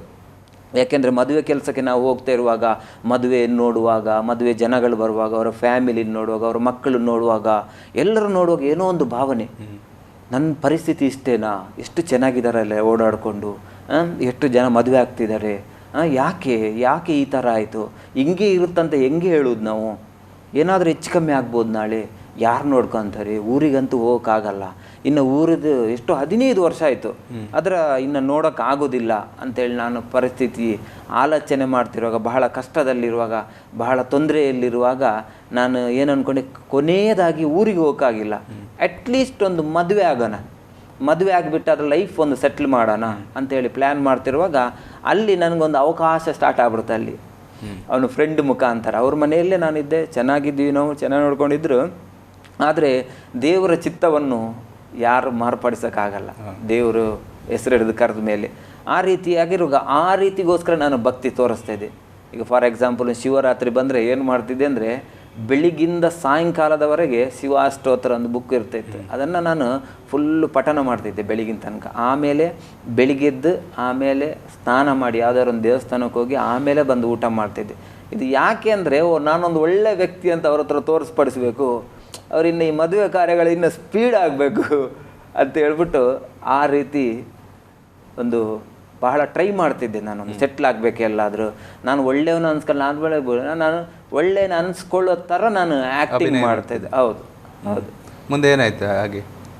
ಆ ತಿರಿ ಇರುವಾಗ ಮತ್ತೆ ನನಗೆ ಇವನು ಹೇಳುವಂಥದ್ದು ನನಗೆ ಎಳೆಯೋಕ್ಕೆ ಸ್ಟಾರ್ಟ್ ಆಯಿತು. ಯಾಕೆಂದ್ರೆ ನನ್ನ ಹಳೇ ಜೀವಿತವನ್ನು ನಾನೆಲ್ಲ ನೋಡ್ಕೊಂಡು ಬಂದೆ. ಯಾರು ಹೇಳುವಂಥದ್ದು? ಈ ಸುವಾರ್ತೆ ಹೇಳುವಂಥ ವ್ಯಕ್ತಿ ಎಸ್ ಸ್ವಾಮಿ ಅಂದರೆ ನನಗೊಂದು ಮೈಂಡಲ್ಲಿ ಬಂತು, ಯಾಕೆ ಒಂದ್ಸರಿ ಟ್ರೈ ಮಾಡಬಾರ್ದು ನಾನು? ಯಾಕೆಂದರೆ ಎಲ್ಲ ಟ್ರೈ ಮಾಡಿದೆ, ಈವರೆಗೂ ನನ್ನ ಅಷ್ಟು ತನಕ ನನ್ನ ಜೀವಿತದಲ್ಲಿ ಒಂದು ಸಕ್ಸಸ್ ಇಲ್ಲ. ಒಂದು ಕೆಲಸ ಮಾಡಿದ್ರೆ ಅಲ್ಲಿ 3 months ಮುಗ್ದೋಯ್ತು. ಯಾವುದೇ ಒಂದು ವಿಷಯಕ್ಕೆ ನಾನು ಕೈ ಹಾಕಿದ್ರೆ ನನ್ನ ಜೀವಿತದಲ್ಲಿ ಪೂರ್ತಿ ಆಗಲ್ಲ. ಎಲ್ಲ ತಡೆಗಳು, ತಡೆ ತಡೆ ತಡೆ ತಡೆ ತಡೆ ತಡೆ ಎಲ್ಲಿ ಹೋದರೂ ತಡೆಗಳು, ಎಲ್ಲಿ ಹೋದರೂ ಪ್ರಾಬ್ಲಮ್ಗಳು. ಭಾಳ ವೇದನೆ ಪಟ್ಟು ನಾನು ಒಂದು ದಿವಸ ಶುಕ್ರವಾರ ಸ್ಟಾರ್ಟಿಂಗ್ಗೆ ಪ್ರಾರ್ಥನೆಗೆ ಹೋದೆ ಅವರ ಮನೆಗೆ, ಫಾಸ್ಟ್ರ್ ಮನೆಗೆ. ನಾನು ಶುಕ್ರವಾರ ಅವರ ಮನೆಯಲ್ಲಿ ಪ್ರಾರ್ಥನೆ ಇಟ್ಟಿದ್ರು, ಅವರ ಮನೆಗೆ ನಾನು ಪ್ರಾರ್ಥನೆಗೆ ಹೋದೆ. ಸ್ಟಾರ್ಟಿಂಗಲ್ಲಿ ಪ್ರಾರ್ಥನೆ ಎಲ್ಲ ಮಾಡಿದ್ರು. ಆ ದಿವಸ ಅವರು ಎಗ್ ಬಿರಿಯಾನಿ ಮಾಡಿದರು. ಅದೇ ದಿವಸ ಶಿವರಾತ್ರಿ. ಆ ದಿವಸ ನಾನು ಉಪವಾಸ ಕೂತಿ ಒಂದು ಶಿವಾಷ್ಟೋತ್ರ ರಾತ್ರಿ ಎಲ್ಲ ಓದಿ ಆಮೇಲೆ ಆವಾಗ ನಾನು ಓದೆ, ಪ್ರಾರ್ಥನೆ ಮಾಡಿದೆ. ನನಗೇನು ಅರ್ಥ ಆಗಿಲ್ಲ ಸ್ಟಾರ್ಟಿಂಗ್ ಹೋಗುವಾಗ. ಅವರೆಲ್ಲ ಪ್ರೇಯರ್ ಮಾಡಿದ್ರು, ದೇವ್ರ ಬಗ್ಗೆ ಎಲ್ಲ ಹೇಳಿದ್ರು. ಆವಾಗ ನಾನು ಹೇಳಿದೆ, ಇವತ್ತು ನಾನು ಏನು ತಿನ್ನಲ್ಲ, ನಾನ್ ವೆಜ್ ಅಂತೂ ಮುಟ್ಟೋದೇ ಇಲ್ಲ ಅಂತ ಹೇಳ್ಬಿಟ್ಟು ಉಪವಾಸ ಬಂದು ಮತ್ತೆ ನಾನು ಬಂದೆ ಮನೆಗೆ. ನನ್ನ ಫ್ರೆಂಡ್ ಮನೆಯಲ್ಲಿದ್ದೆ. ಮತ್ತು ನನಗೆ ಶುಕ್ರವಾರ ನೆಕ್ಸ್ಟ್ ಪ್ರಾರ್ಥನೆಗೆ ಹೋಗ್ಬೇಕಂತಾಯಿತು. ಫಸ್ಟ್ ಆಫ್ ಆಲ್ ಯಾಕೆ ಹೋಗ್ಬೇಕಂತ ಇದ್ದರೆ, ಅವರು ನಮ್ಮ ಊರಿನವರು ಶೆಟ್ರು, ಆ್ಯಕ್ಚುಲಿ ಪಾಸ್ಟ್ರು, ಉದಯ್ ಪಾಸ್ಟ್ರ್ ಅಂತೇಳಿ, ಉದಯ್ ಶೆಟ್ಟಿ ಅವರ ನನಗೆ ಹೋಗ್ಬೇಕಂತಾಯಿತು. ಯಾಕೆಂದರೆ ಊರಿನವರೇ ಆಗಿರೋದ್ರಿಂದ ನನಗೆ ಸ್ವಲ್ಪ ಅವ್ರನ್ನ ನೋಡಿ, ಯಾರು ಇಲ್ಲದೆ ಇರುವ ಟೈಮಲ್ಲಿ, ಯಾರು ಮಾತನಾಡದಿರುವ ಟೈಮಲ್ಲಿ ಅವರಲ್ಲಿರುವಂಥ ದೇವರ ಪ್ರೀತಿ ನನಗೆ ತೋರಿಸುವಾಗ, ದೇವರ ಪ್ರೀತಿಯಿಂದ ಅವರು ನನಗೆ ಮಾತನಾಡುವಾಗ ನನಗೆ ಬಹಳ ಖುಷಿಯಾಯಿತು. ಈ ರೀತಿಯಾಗಿ ಜನಗಳು ಆಧರಣೆ ಮಾಡ್ತಾರೆ, ಈ ರೀತಿಯಾಗಿ ಒಳ್ಳೆಯ ಮಾತುಗಳನ್ನು ಮಾಡ್ತಾರೆ ಅಂತೇಳಿ ನನಗೆ ಮತ್ತೆ ಹೋಗ್ಬೇಕನ್ಸುತ್ತೆ. ಹೋಗಿ ಮತ್ತೆ ನಾನು ಪ್ರೇಯರ್ಗೆ ಅಟೆಂಡ್ ಆಗುವಾಗ ಅಲ್ಲಿ ವಾಕ್ಯಗಳೆಲ್ಲ ಬರುವಾಗ, ದೇವರು ನಿಮ್ಮ ಪ್ರಾರ್ಥನೆಯನ್ನು ಕೇಳ್ತಾರೆ, ದೇವರು ನಿಮ್ಮ ಎಲ್ಲಂದ್ರೆ ಬಿಡಿಸ್ತಾರೆ ಅಂತೇಳ್ಬಿಟ್ಟು ಜನಗಳ ಬಗ್ಗೆ ಎಲ್ಲ ಹೇಳುವಾಗ, ಜನಗಳು ಯಾವ ರೀತಿ ಮಾಡ್ತಾರೆ, ಅಲ್ಲ ದೇವರು ಯಾವ ರೀತಿ ಮಾಡ್ತಾರೆ, ನಮ್ಮ ದೇವರು ಯಾವ ರೀತಿ ರಕ್ಷಿಸೋಕ್ಕೆ ಸಾಧ್ಯ ಇದೆ ಅಂತೇಳಿ ನಾನು ವಾಕ್ಯಗಳನ್ನು ಕೇಳ್ಕೊಂಡು ಬರುವಾಗ ನನಗೆ ಸ್ಟಾರ್ಟಿಂಗ್ ಬಂದಂಥ ಒಂದು ದೇವ್ರ ಹತ್ರ ಬಂದಂಗೆ ಮಾತ್ರ. ಆವಾಗ ನನಗೆ ಗೊತ್ತು, ನಾನು ಓದಿರೋದು ಬರೀ 7ನೇ ಕ್ಲಾಸ್. ನಾನು ಇಷ್ಟ ತನಕ ಬಂದ ತರಕಾರಿ ಹಚ್ಚಿನೋ ಹೋಟ್ಲಲ್ಲಿ ಕೆಲಸ ಮಾಡಿನೋ ಮಾತ್ರ ನನ್ನ ಜೀವನದಲ್ಲಿ ಬಂದಿರೋ ಅಂತ ಗೊತ್ತು. ಆಗ ನಾನು ಸಡನ್ನಾಗಿ ದೇವರ ಕೇಳಿದ್ರೆ, ದೇವರೇ ನಾನು ಏನು ಕೇಳಲ್ಲ, ಬಹಳ ಇದೆ ನನ್ನಲ್ಲಿ ಕೇಳೋಕ್ಕೆ. ಊರಿಗೆ ಹೋಗಬೇಕು, ತಾಯಿನ ನೋಡಬೇಕು, ಲೈಫ್ ಸೆಟ್ಲ್ ಆಗಬೇಕು, ಮದುವೆ ಆಗಬೇಕು, ಅದು ಬರಬೇಕು, ಇದು ಬರಬೇಕು, ಎಲ್ಲ ಇದೆ. ಆದರೆ ನಾನು ಯಾವುದು ಕೇಳ್ತಾ ಇಲ್ಲ ದೇವರೇ, ನನಗೊಂದು ಪ್ರೊಫೆಷನಲ್ ಜಾಬು ಕೊಡೋಕ್ಕಾಗುತ್ತಾ ನಿಮ್ಮ ಹತ್ರ? ಯಾಕೆಂದರೆ ನಾನು ಓದಿರೋದು 7ನೇ ಕ್ಲಾಸ್. ಆದರೆ ನನಗೆ ಅಡುಗೆ ಕೆಲಸ ಮಾಡೋಕ್ಕೆ ಇಷ್ಟ ಇಲ್ಲ, ನನಗೆ ಹೋಟ್ಲಿಗೆ ಹೋಗೋಕ್ಕೆ ಇಷ್ಟ ಇಲ್ಲ. ಯಾವುದಾದ್ರು ಒಂದು ಆಫೀಸಲ್ಲಿ ಕೆಲಸ ಕೊಡ್ಬೋದಾ ದೇವರೇ, ನನಗೊಂದು ಅದನ್ನ ಕೆಲಸ ಮಾಡಿ ಕೊಡ್ತೀರಾ? ಆವಾಗ ನಾನು ನಿನ್ನನ್ನು ಖಂಡಿತವಾಗಲೂ ಸಂಪೂರ್ಣವಾಗಿ ನಂಬ್ತೀನಿ ಅಂತ ಹೇಳ್ಬಿಟ್ಟು, ಯಾಕೆಂದರೆ ದೇವರಲ್ಲಿ ವಾಕ್ಯ ಬರ್ತಾಯಿತ್ತು, ದೇವರು ನೀವು ಕೇಳಿದ್ದನ್ನು ಖಂಡಿತವಾಗಲೂ ನೆರವೇರಿಸ್ತಾರೆ, ಅವ್ರು ಮಾಡ್ತಾರೆ ಅಂತ ಹೇಳುವಾಗ ನಾನು ಆ ಥರ ಒಂದು ಪ್ರಾರ್ಥನೆ ಮಾಡಿ ಬಂದುಬಿಟ್ಟೆ. ನಾನು ಪ್ರಾರ್ಥನೆ ಮಾಡಿ ಬರುವಾಗ ನನಗೊಂದು ಕೆಲಸ ಸಿಕ್ತು. ನನ್ನ ಕೆಲಸ ಬಿಟ್ಬಿಟ್ಟಿದ್ದೆ ಆವಾಗ, ಅಡುಗೆ ಕೆಲಸ ಎಲ್ಲ ಬಿಟ್ಟುಬಿಟ್ಟು ಆಮೇಲೆ ನನಗೊಂದು ಕೆಲಸ ಸಿಕ್ಬಿಡ್ತು. ಆವಾಗ ಗಾರ್ಮೆಂಟ್ಸಲ್ಲಿ ಕೆಲಸ ಸಿಕ್ತು. ಗಾರ್ಮೆಂಟ್ಸಲ್ಲಿ ನಾನು ಎಲೆಕ್ಟ್ರಿಷಿಯನ್ ಕೆಲಸ ಮಾಡಿರೋದ್ರಿಂದ ಒಂದು 2,500 ರೂಪಾಯಿಗೆ ಗಾರ್ಮೆಂಟ್ಸಲ್ಲಿ ಕೆಲಸ ಸಿಕ್ತು ಬೆಂಗಳೂರಲ್ಲಿ. ಹೌದು, ಇವರೇ ಪಾಸ್ಟ್ರೇ ಅವರ ಅಣ್ಣ ಗಾರ್ಮೆಂಟ್ಸಲ್ಲಿ ಇದ್ದರು. ಅವರು ನನಗೊಂದು ಕೆಲಸ ಕೊಟ್ಟರು ಗಾರ್ಮೆಂಟ್ಸಲ್ಲಿ, ಎಲೆಕ್ಟ್ರಿಷಿಯನ್ ಆಗಿ ಗಾರ್ಮೆಂಟ್ಸಲ್ಲಿ ನಾನು ಹೋಗಿ ಸೇರಿದೆ. 2,500 ರೂಪಾಯಿ ಸಂಬಳ ಕೊಡ್ತಾಯಿದ್ರು. ಅದು ಆ್ಯಕ್ಚುಲಿ ಊಟಕ್ಕೂ ಆಗ್ತಾಯಿರಲಿಲ್ಲ, ಬಸ್ ಚಾರ್ಜ್ಗೂ ಆಗ್ತಾಯಿರಲಿಲ್ಲ. ಸಾಧಾರಣ ಒಂದು ಯಶವಂತಪುರದನ್ನೋ ಜಾಗದಲ್ಲಿ ನಾನು ಕೆಲಸ ಮಾಡ್ತಾಯಿದ್ದೆ. ಅಲ್ಲಿಂದ ಸುಂಕದಕಟ್ಟೆಯಲ್ಲಿ ನನ್ನ ಫ್ರೆಂಡ್ ಇದ್ದಿದ್ದು, ಅವನ ಮನೆಯಲ್ಲಿದ್ದ. ಅಲ್ಲಿಂದ ಸಾಧಾರಣ ನನ್ನ ಅಂದಾಜು ಒಂದು 5-6 ಕಿಲೋಮೀಟ್ರ್ ಇರ್ಬೋದು. ಜಾಸ್ತಿ 7 ಕಿಲೋಮೀಟರ್. ಇಲ್ಲಿ ಸೇವಕರು ಏನು ಹೇಳಿದ್ರಂದರೆ, ನಿನಗೆ ಅಲ್ಲಿ ಓಟಿ ಇರುವಾಗ ಕೆಲಸ ಮುಗಿಸಿದ ಮೇಲೆ ನೀನು ಮನೆಗೆ ಬಾ, ದೂರ ಇದ್ದರೆ ಹೋಗಕ್ಕೆ ಬಸ್ ಎಲ್ಲ ಇಲ್ಲ ಅಂದರೆ ಬಾ ಅಂತ ಹೇಳ್ತಾಯಿದ್ರು. ಆ ಪರಿಸ್ಥಿತಿಯಲ್ಲಿ ನನಗೇನಾಯ್ತು ಅಂದರೆ, ಕೆಲವು ದಿನ ಲಾಸ್ಟಿಗೆ ಕೊನೆಗೆ ನಾನು ಊಟ ಎಲ್ಲ ಮಾಡಿ ನನ್ನ ಹತ್ರ ಹಣ ಇರ್ತಾ ಇರಲಿಲ್ಲ. ನಾನು ಎಷ್ಟೋ ಸರಿ ಯಶವಂತಪುರದಿಂದ ಸುಂಕದ ಕಟ್ಟೆಗೆ ನಡ್ಕೊಂಡು ಹೋಗಿದ್ದೆ. ನಡ್ಕೊಂಡು ಹೋಗಿ ಕೆಲಸಕ್ಕೆ ನಡ್ಕೊಂಡು ಬರ್ತಾಯಿದ್ದೆ ನಾನು. ಆ ರೀತಿಯಾದಿರೋ ಕಷ್ಟ ಆದರೂ ಒಂದು ಮನಸ್ಸಿನಲ್ಲಿ ದೇವರು ಕೇಳಿದ್ದಕ್ಕೆ ಒಂದು ಜಾಬ್ ಕೊಟ್ಟರಲ್ಲ, ಪ್ರೊಫೆಷನಲ್ ಜಾಬ್. ಯಾಕಂದರೆ ನಾನು ಅಡಿಗೆ ಕೆಲಸ ಅದೆಲ್ಲ ಮಾಡಿ ಒಂದು ಚೀಪಾಗಿ ಎಣಿಸ್ತಾ ಇದ್ದೆ. ನನಗೆ ಈ ಥರ ಕೆಲಸ ಬೇಡ, ನನಗೆ ಬೇರೆ ಕೆಲಸ ಬೇಕಂತೇಳಿ ಒಂದು 2-3 ತಿಂಗಳಾದಮೇಲೆ ಕ್ರಮೇಣವಾಗಿ ಆ ಕೆಲಸ ಹೋಗ್ಬಿಡ್ತು ನನಗೆ. ಸಡನ್ನವಾಗಿ ಒಂದು ದಿವಸ ಕರೆದು ಹೇಳಿದ್ರು, ನಿನ್ನ ಹತ್ರ ITI ನೀನು ಮಾಡಲಿಲ್ಲ, ಎಲೆಕ್ಟ್ರಿಕಲ್ ಲೈಸೆನ್ಸು ನಿನ್ನ ಹತ್ರ ಇಲ್ಲ, ಅದಕ್ಕೋಸ್ಕರ ಇದು ಕಂಪ್ನಿ ದೊಡ್ಡದಾಗಿರೋ ಕಂಪನಿ, ಈ ಕಂಪ್ನಿಯಲ್ಲಿ ಕೆಲಸ ಕೊಡಬೇಕಂದ್ರೆ ಏನಾದರೂ ನಿನ್ನ ಹತ್ರ ಇರಬೇಕಂದ್ರೆ ಕೆಲಸ ತೆಗೆದು ಹಾಕ್ಬಿಟ್ರು. ಅಲ್ಲಿ ಮತ್ತೆ ನಾನು ಸ್ವಲ್ಪ ಕುಗ್ಗಿ ಹೋದೆ. ಓ ದೇವ್ರೆ, ಏನೋ ಕೇಳಿದೆ, ಒಂದು ಜಾಬ್ ಕೊಟ್ಟೆ ನೀನು, ಆದರೆ ಸಡನ್ ಹೋಗ್ಬಿಡ್ತಲ್ಲ ಕೆಲಸ. ಆದರೆ ನಂಗೆ ಆ ಸಂಬಳ ಸಾಕಾಗ್ತಿರ್ಲಿಲ್ಲ. 2,500 ಸಂಬಳ, ಊಟಕ್ಕೂ ಸಾಗಲ್ಲ, ಬಸ್ಸಿಗೆ ಸಾಕಾಗಲ್ಲ. ಖುಷಿ ಇತ್ತು, ಒಂದು ಏನೋ ದೇವ್ರು ಮಾಡಿದ್ರಲ್ಲ ಅಂತೇಳಿ. ಸಡನ್ನವಾಗಿ ಕುಗ್ಗಿ ಹೋಗಿರುವಾಗ ನಾನು ಸ್ವಲ್ಪ ಮುಂದೆ ಬಂದು ಆ ಫ್ಯಾಕ್ಟ್ರಿನ ಒಂದ್ಸರಿ ನೋಡಿ, ಒಂದೇ 2,000 ಜನ ಕೆಲಸ ಮಾಡ್ತಾರೆ, 2,000 ಜನ ಕೊಡುವಂಥ ಸಂಬಳ ನನ್ನ ಒಬ್ಬನಿಗೆ ಕೊಡೋಕ್ಕಾಗಿಲ್ವ ನಿಮಗೆ? 2,500 ಸಂಬಳ ಕೊಟ್ಟು ನಿಮಗೆ ಕೊಡೋಕ್ಕಾಗಿಲ್ವ ಅಂತೇಳಿ ಬೇಜಾರು ಮಾಡ್ಕೊಂಡು ಬಂದೆ. ಕ್ರಮೇಣವಾಗಿ ನಾವು ನೋಡುವಾಗ ದೇವ್ರು ನಮಗೆಲ್ಲದನ್ನು ಒಳ್ಳೇದು ಮಾಡ್ತಾರೆ ಅಂತ ಆ ಫ್ಯಾಕ್ಟ್ರಿ ಬಂದಾಗಿ ಹೋಯ್ತದು ಸ್ವಲ್ಪ ದಿನ ಆದಮೇಲೆ. ಆವಾಗ ನಾನು ಆಲೋಚನೆ ಮಾಡಿದೆ, ಓ ದೇವ್ರು ನನಗೆ ಒಳ್ಳೆಯದನ್ನೇ ಮಾಡಿದ್ರು, ಅವರಿಗೆಲ್ಲ ಪ್ರಾಬ್ಲಮ್ ಮಾಡಿ ಸಂಬಳ ಇಲ್ಲದೆ ಬಂದಾಗೆ ಫ್ಯಾಕ್ಟ್ರಿ ಹೋದರೆ ದೇವರು ಗೊತ್ತಿರೋದ್ರಿಂದ ನನ್ನನ್ನು ಫಸ್ಟೇ ಸಂಬಳ ಕೊಟ್ಟು 2,500 ರೂಪಾಯಿನ ಸಂಬಳ ಕೊಟ್ಟು ದೇವರು ಕಳಿಸ್ಬಿಟ್ರು, ದೇವರಿಗೆ ಸ್ತೋತ್ರ ಅಂತ ಹೇಳಿದೆ. ಆವಾಗ ನನಗೆ ಆಲೋಚನೆ ಆಯಿತು, ದೇವ್ರು ಮಾಡಿರೋ ಕೆಲಸ ಒಳ್ಳೆಯದೇ ಅಂತೇಳ್ಬಿಟ್ಟು ಕ್ರಮೇಣವಾಗಿ ನಾನು ಏನು ಮಾಡಿದೆ ಅಂದರೆ ಫಾಸ್ಟ್ ಮನೆಯಲ್ಲೇ ಇರೋಕ್ಕೆ ಸ್ಟಾರ್ಟ್ ಮಾಡಿದೆ. ಅವರು ಇಲ್ಲೇ ಇರು, ನಿನಗೆ ಹೋಗೋಕ್ಕೆ ಬರೋಕ್ಕೆ ದೂರ ಆಗುತ್ತೆ, ನಿನಗೆ ಕೆಲಸ ಸಿಗೋ ತನಕ ಇಲ್ಲೇ ಇರು ಅಂತ ಹೇಳ್ಬಿಟ್ರು ಫಾಸ್ಟ್ರು. ಆಮೇಲೆ ಅವ್ರ ಮನೆಯಲ್ಲೇ ನಾನು ಇದ್ದೆ. ಆ ಸಮಯದಲ್ಲಿ ಫಾಸ್ಟ್ರು ಒಂದು ಸಭೆ ಓಪನ್ ಮಾಡುವಾಗ ನನಗೆ ಕೆಲಸ ಇಲ್ಲ. ಸಾಧಾರಣ ಮಟ್ಟಿಗೆ ಒಂದು 3 ತಿಂಗಳುಗಳ ಕಾಲ ನಾನು ಅವ್ರ ಮನೆಯಲ್ಲೇ ಊಟ ಗೀಟ ಮಾಡ್ಕೊಂಡು ಓಡಾಡ್ಕೊಂಡು ಅಲ್ಲೇ ಇದೆ. ನಾನಲ್ಲಿ ಉದಯ್ ಪಾಸ್ಟ್ರ್ ಮನೆಯಲ್ಲಿರುವಾಗ, ಸೇವಕರ ಮನೆಯಲ್ಲಿರುವಾಗ ಅವರು ತೋರಿಸಿದಂಥ ಪ್ರೀತಿ, ಅವರು ಸ್ವಂತ ನನ್ನ ಮಗನ ಥರ ಯಾವುದೇ ಭೇದ ಭಾವ ಇಲ್ಲದೆ ಸ್ವಂತ ಮಗನ ಥರ ಅವ್ರ ಅಮ್ಮ ಆಗಲಿ ನನ್ನನ್ನು ಚೆನ್ನಾಗಿ ನೋಡ್ಕೊಂಡಿದ್ರು. ಅವರಿಗೆ ದೇವರಲ್ಲಿ ವಂದನೆ ಹೇಳ್ತೇನೆ. ಅವರು ತೋರಿಸಿದ ಪ್ರೀತಿಯಿಂದ ನಾನು ಈ ಥರ ಒಂದು ರಕ್ಷಣೆ ಮಾರ್ಗದಲ್ಲಿ ಬರೋಕ್ಕಾಯಿತು. ಅವರೇ ನನ್ನನ್ನು ರಕ್ಷಣೆ ಮಾರ್ಗದಲ್ಲಿ ನಡೆಸಿತ್ತು. 3 ತಿಂಗಳ ತನಕ ನನಗೆ ಕೆಲಸ ಇಲ್ಲ. ರಕ್ಷಣೆ ಬಂದಿದ್ರಿ ಯಾವಾಗಲೇ? ಹೌದು, ಆವಾಗ ಒಂದು 2003ನೇ ವರ್ಷದಲ್ಲಿ ನಾನು ರಕ್ಷಣೆಗೆ ಬಂದೆ. ಆಮೇಲೆ ದೀಕ್ಷಾನೆ ಎಲ್ಲ ತಗೊಂಡೆ, ಎಲ್ಲ ವಾಕ್ಯಗಳನ್ನು ಕೇಳಿ ದೇವರಿಗೆ ಸಂಪೂರ್ಣವಾಗಿ ಒಪ್ಪಿಸ್ಕೊಟ್ಬಿಟ್ಟೆ. ಹೌದು, ಅವ್ರ ಮನೆಯಲ್ಲೇ ಇದ್ದೆ ನಾನು. ಆವಾಗ ಅವರು ಸಭೆ ಓಪನ್ ಮಾಡುವಾಗ ಅದಕ್ಕೆ ನಾನು ಸ್ವಲ್ಪ ಎಲೆಕ್ಟ್ರಿಷಿಯನ್ ಕೆಲಸ ಎಲ್ಲ ಗೊತ್ತಿರೋದ್ರಿಂದ ನಾನೇ ಮಾಡ್ತಾಯಿದ್ದೆ. ಆ ಸಮಯದಲ್ಲಿ ನಾನು ದೇವ್ರ ಹತ್ರ ಕೆಲವು ಪ್ರಶ್ನೆಗಳನ್ನು ಕೇಳ್ತಾ ಇದ್ದೆ. ಅದು ನಾನು ಏನು ಪ್ರಾರ್ಥನೆ ಮಾಡಿದ್ರೆ ಅದು ಖಂಡಿತವಾಗ್ಲೂ ನೆರವೇರ್ತಾ ಇತ್ತು. ಆವಾಗ ನನಗೆ ಈ ಸಭೆ ಓಪನ್ ಮಾಡುವಾಗ ನಾನೇ ಎಲೆಕ್ಟ್ರಿಷಿಯನ್ ಕೆಲಸ ಎಲ್ಲ ಮಾಡ್ತಾಯಿದ್ದೆ. ಆದರೆ ಈ ಗಾರ್ಮೆಂಟ್ಸಲ್ಲಿ ಕೆಲಸ ಮಾಡೋ ಹುಡುಗಿಯರ ಸಮೇತ ತಂದು ಹಣ ಕೊಡ್ತಾಯಿದ್ರು. 2,000-3,000 ಅಂತ ಸಭೆಗೆ ಕೊಡ್ತಾ ಇರುವಾಗ ನನಗೆ ಮನಸ್ಸಿನಲ್ಲಿ ಬೇಜಾರಾಯಿತು. ಅಯ್ಯೋ ದೇವ್ರಿ, ಹುಡುಗಿಯರೆಲ್ಲ ತಂದು ಹಣ ಕೊಡ್ತಾಯಿದ್ದಾರೆ ದೇವ್ರೆ, ನಾನೊಬ್ಬ ಒಂದು ಗಂಡಸಾಗ್ಬಿಟ್ಟು ನನಗೆ ಕೆಲಸ ಇಲ್ಲದೆ ಏನು ಕೊಡೋಕೆ ಆಗ್ತಾ ಇರಲಿಲ್ಲ, ನಿನ್ನ ಆಲಯಕ್ಕೆ ಆಗಲ್ವಲ್ಲ ಅಂಥೇಳಿ ಮನಸ್ಸಿನಲ್ಲಿ ಬೇಜಾರಾಗ್ಬಿಟ್ಟು ಪ್ರಾರ್ಥನೆ ಮಾಡಿ ನಾನು ಬಿಟ್ಟೆ. ಆದರೂ ಒಂದು ಸಮಾಧಾನ, ನಾನು ಪರವಾಗಿಲ್ಲ ಎಲೆಕ್ಟ್ರಿಷಿಯನ್ ಕೆಲಸ ಆದರೂ ಮಾಡ್ತಾಯಿದ್ದೀನಲ್ಲ ಅಂಥೇಳಿ. ಮತ್ತೆ ನನಗೆ ಬೇಜಾರು, ಫಾಸ್ಟ್ ಮನೆಯಲ್ಲೇ ಊಟ ಮಾಡಿ ತಿನ್ಕೊಂಡು ಅಲ್ಲೇ ಓಡಾಡ್ತಿದ್ದೀನಿ, ನನಗೆ ಏನು ಮಾಡೋಕ್ಕಾಗ್ತಿಲ್ಲ, ಮತ್ತೆ ಬೇಜಾರು. ಆ ಥರ ಇರುವಾಗ ಸಭೆ ಓಪನ್ ಆಗುವ ಮುಂಚೆ ನನಗೆ ಕೆಲಸ ಸಿಕ್ತು. ಒಂದು ಈ CCTVಯಲ್ಲಿ ಕ್ಯಾಮ್ರದ್ದು ಕೆಲಸ ಮಾಡುವಂಥ ಕೆಲಸ. ಆದರೆ ಇದಕ್ಕಿಂತ ಸಂಬಳ ಜಾಸ್ತಿನೇ ಸಿಕ್ತು. 2,500 ಇದ್ದ ಸಂಬಳ 3,000 ಸಂಬಳ ಕೆಲಸ ಸಿಕ್ತು. ಸ್ಟಾರ್ಟಿಂಗಲ್ಲೇ ಟ್ರೈನಿಂಗಲ್ಲೇ ಸಿಕ್ತು. ಅಲ್ಲಿ ನಾನು ಕೆಲಸಕ್ಕೆ ಹೋದೆ. ಕೆಲಸಕ್ಕೆ ಹೋಗಿ ಕೆಲಸ ಸ್ಟಾರ್ಟ್ ಮಾಡಿದೆ. ಕರೆಕ್ಟಾಗಿ ಇವತ್ತು ಚರ್ಚ್ ಓಪನ್ ಅಂದರೆ ಅದೇ ದಿವಸ ನನಗೆ 3,000 ಸಂಬಳ ಬಂತು. ಚರ್ಚ್ ಓಪನ್ ದಿವಸನೇ ಸಭೆಲ್ಲ ಓಪನ್ ಆಗಿ ಎಲ್ಲ ರೆಡಿಯಾಗಿದೆ, ಎಲ್ಲ ಬಂದು ಆಮೇಲೆ ಫ್ಯಾನ್ ಇದ್ದಿಲ್ಲ ಸಭೆಗೆ, ಹಣ ಇದ್ದಿಲ್ಲ, ಫ್ಯಾನ್ ಇದ್ದಿಲ್ಲ.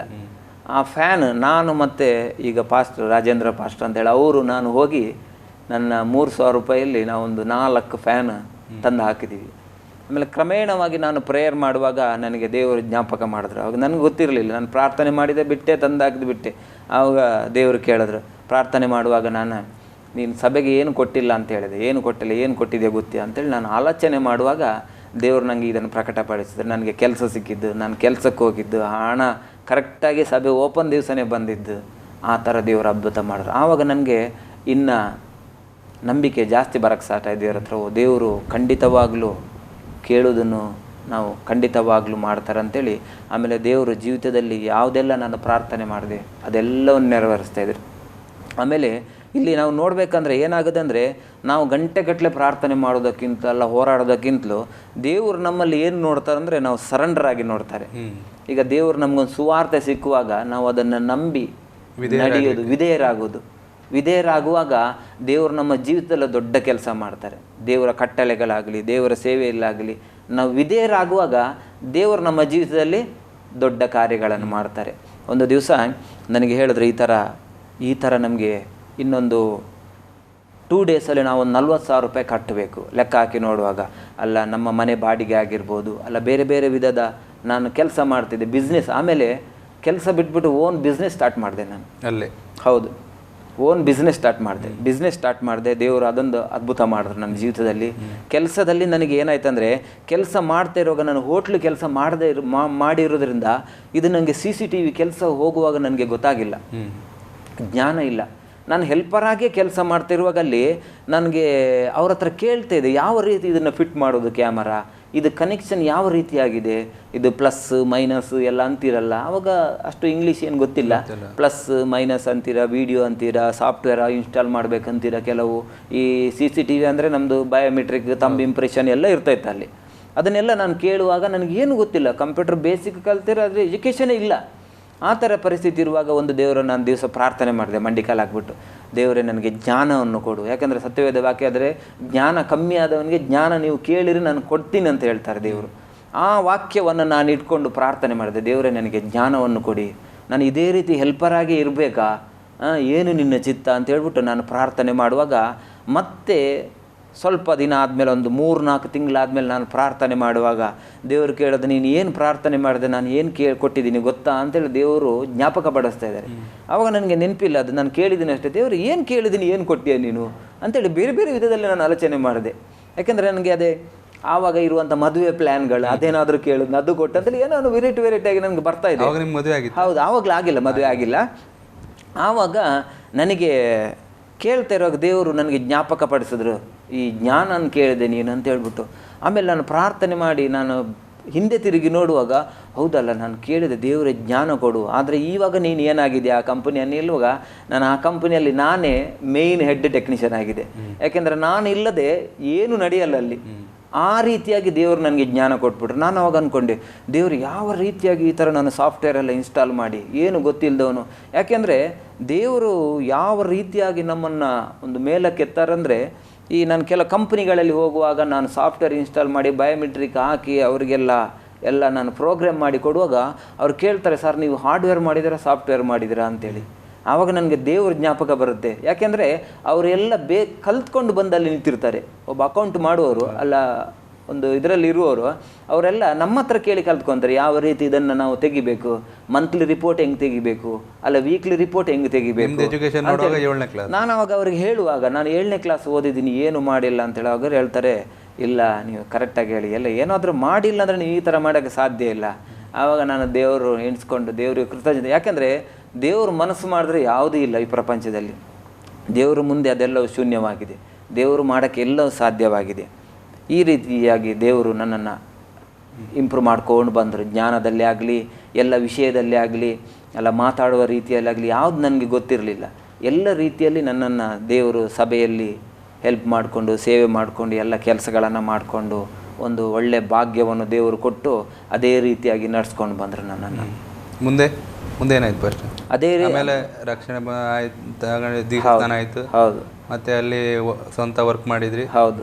ಮತ್ತೆ ಊರಿಗೆ ಬಂದ್ರ? ಸ್ವಂತ ಕೆಲಸ ಮಾಡುವಾಗ ದೇವರ ವಾಕ್ಯವನ್ನು ನಾವು ಕೇಳಿದಂಗೆ ನಾವು ನಡ್ಕೊಳ್ಬೇಕಾಗೋದು ಭಾಳ ಮುಖ್ಯ. ಅಲ್ಲಿ ಏನಾಯ್ತು ಅಂದರೆ ದೇವರ ವಾಕ್ಯ ನನಗೆ ಒಂದು ದಿವಸ ಸಿಕ್ಕಿಬಿಡ್ತು. ಏನಂದರೆ, ತಂದೆ ತಾಯಿಗಳನ್ನು ಮೊದಲನೇದಾಗಿ ನೀನು ಘನಪಡಿಸು ಅಂತೇಳಿ ವಾಕ್ಯವನ್ನು ಕೇಳಿ, ಆ ವಾಕ್ಯವನ್ನು ಕೇಳುವಾಗ ನಾನು ಸಡನ್ನಾಗಿ ಸರೆಂಡರ್ ಆದೆ ಆ ವಾಕ್ಯಕ್ಕೆ. ಯಾಕೆಂದರೆ ಇದನ್ನು ನಾನು ಮಾಡಬೇಕಾಗಿರೋದು ಫಸ್ಟ್ ಕರ್ತವ್ಯ ದೇವರು ಹೇಳ್ತಾನೆ. ಯಾಕೆಂದರೆ ಆವಾಗಲೂ ನನ್ನ ಹತ್ರ ಊರಿಗೆ ಬಂದು ಅಲ್ಲ ಕೊಡೋಕ್ಕೆ ಲಕ್ಷ ಕೋಟಿ ಏನು ಇದ್ದಿಲ್ಲ ನನ್ನ ಹತ್ರ. ಆದರೆ ದೇವರ ಹೃದಯ ಬಂದುಬಿಟ್ಟಿದೆ ನನ್ನ ಹತ್ರ. ಅದು ಬರುವಾಗ ನಾವೆಲ್ಲ ಮಾರ್ಪಡ್ತೀವಿ. ದೇವರ ವಾಕ್ಯ ನಮ್ಮಲ್ಲಿ ಬರುವಾಗಲ್ಲ, ದೇವರು ನಮ್ಮಲ್ಲಿ ಬರುವಾಗ ಬಿಡುಗಡೆ ಮಾಡ್ತಾರನ್ನೋ ಕಾರಣ ಇದೊಂದೇ.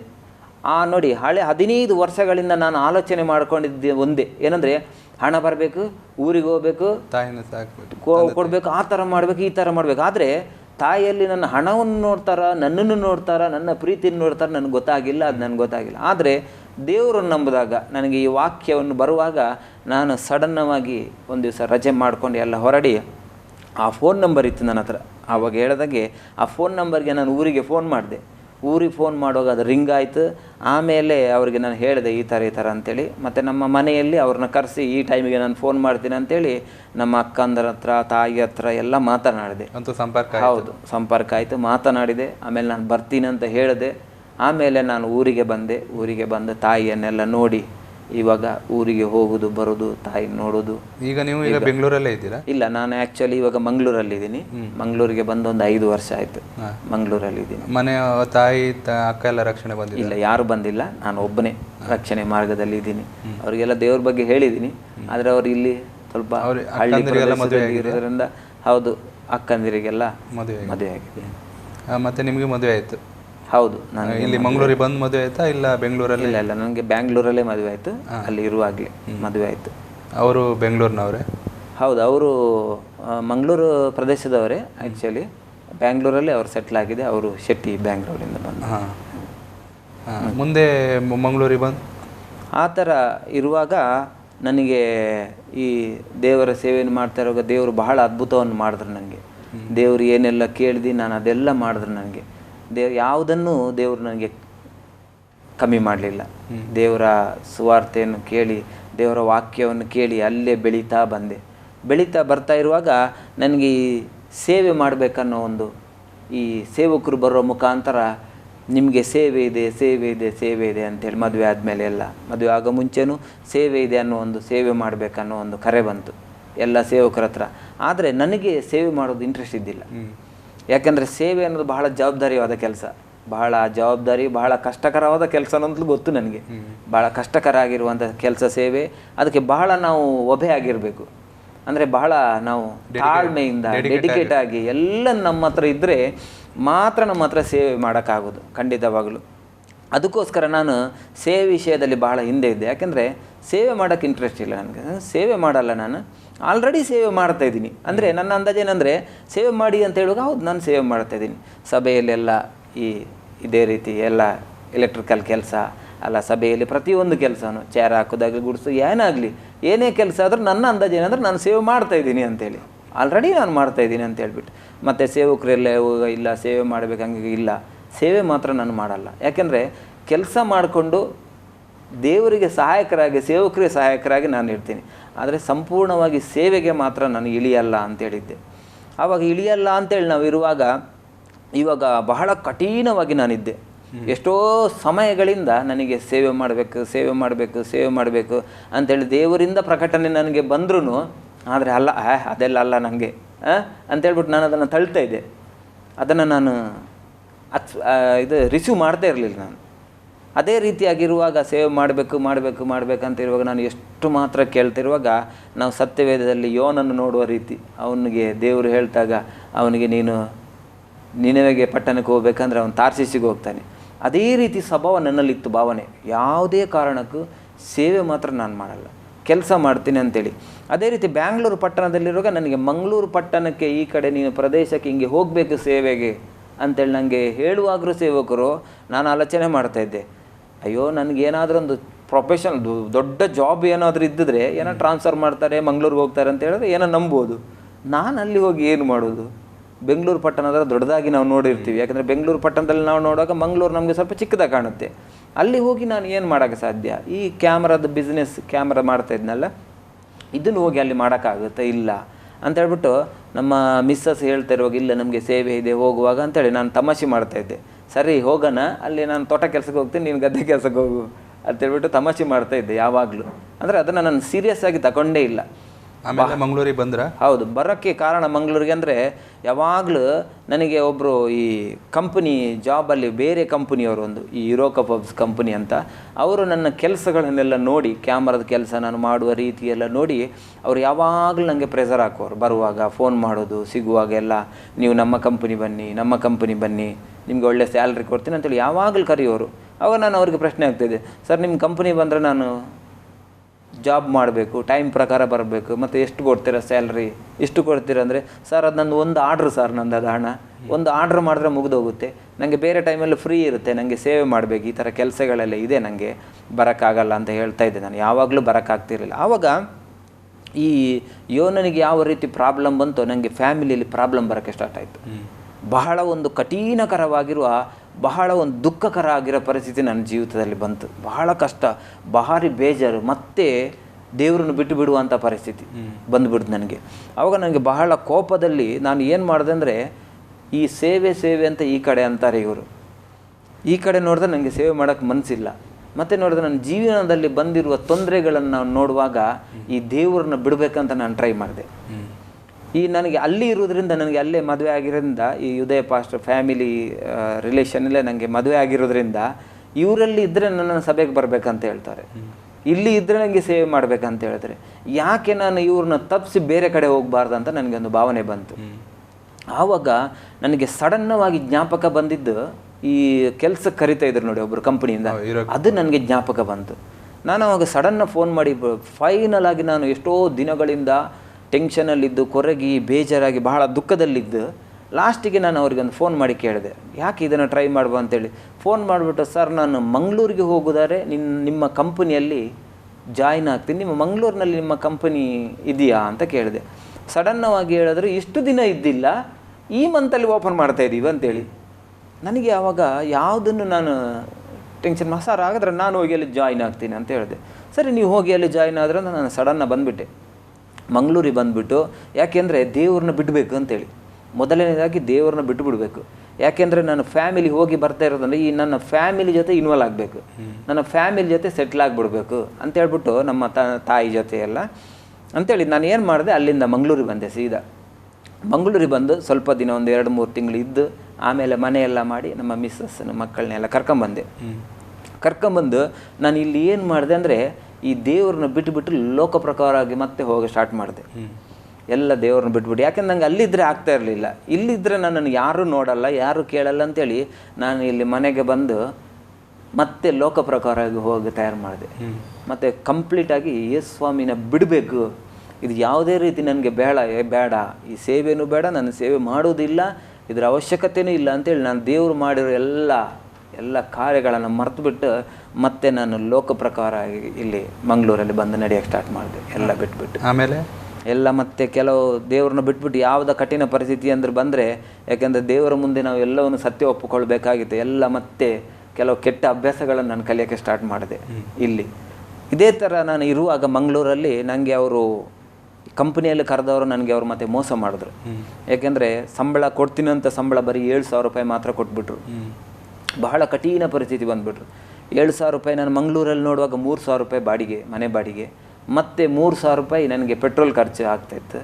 ಅದರಲ್ಲಿ 6,000 ರೂಪಾಯಿ ಅಲ್ಲಿಗೆ ಹೋಗ್ತಾಯಿತ್ತು. ಬರೀ 1,000 ರೂಪಾಯಲ್ಲಿ ಸಾಧಾರಣ ಒಂದು 3 ವರ್ಷ ದೇವರು ನನ್ನನ್ನು ನಡೆಸಿದ್ರು. ಅದು ಮಕ್ಕಳು ಫ್ಯೂಸ್ ಆಗಿರ್ಬೋದು, ನಮಗೆ ಊಟಕ್ಕಾಗಿರ್ಬೋದು, ಬೇರೆ ರೀತಿಯ ಖರ್ಚುಗಳಾಗ್ಬೋದು, ಅದು ಯಾವ ರೀತಿ ದೇವರು ನಡೆಸಿದ್ರು ಅಂತ ನನಗೆ ಗೊತ್ತಿಲ್ಲ. ಖಂಡಿತವಾಗಲೂ ಮತ್ತೆ 3 ವರ್ಷ ದೇವರು ನನ್ನ ನಡೆಸಿದ್ರು. ಈ ರೀತಿಯಾಗಿ ದೇವ್ರನ್ನ ನಾನು ಕಂಪ್ಲೀಟಾಗಿ ಬಿಟ್ಟುಬಿಟ್ಟೆ. ನಾನು ಕಂಪ್ಲೀಟಾಗಿ ಬಿಟ್ಟೆ ಅಂದರೆ ಚರ್ಚಿಗೆ ಹೋಗೋದನ್ನು ಬಿಟ್ಟುಬಿಟ್ಟೆ. ನಮ್ಮ ಮಿಸ್ಸಸ್ ಚರ್ಚಿಗೆ ಹೋಗ್ತಾಯಿದ್ರು, ಪ್ರೇಯರ್ ಮಾಡ್ತಾಯಿದ್ರು, ನನ್ನನ್ನು ಕರಿತಾಯಿದ್ರು.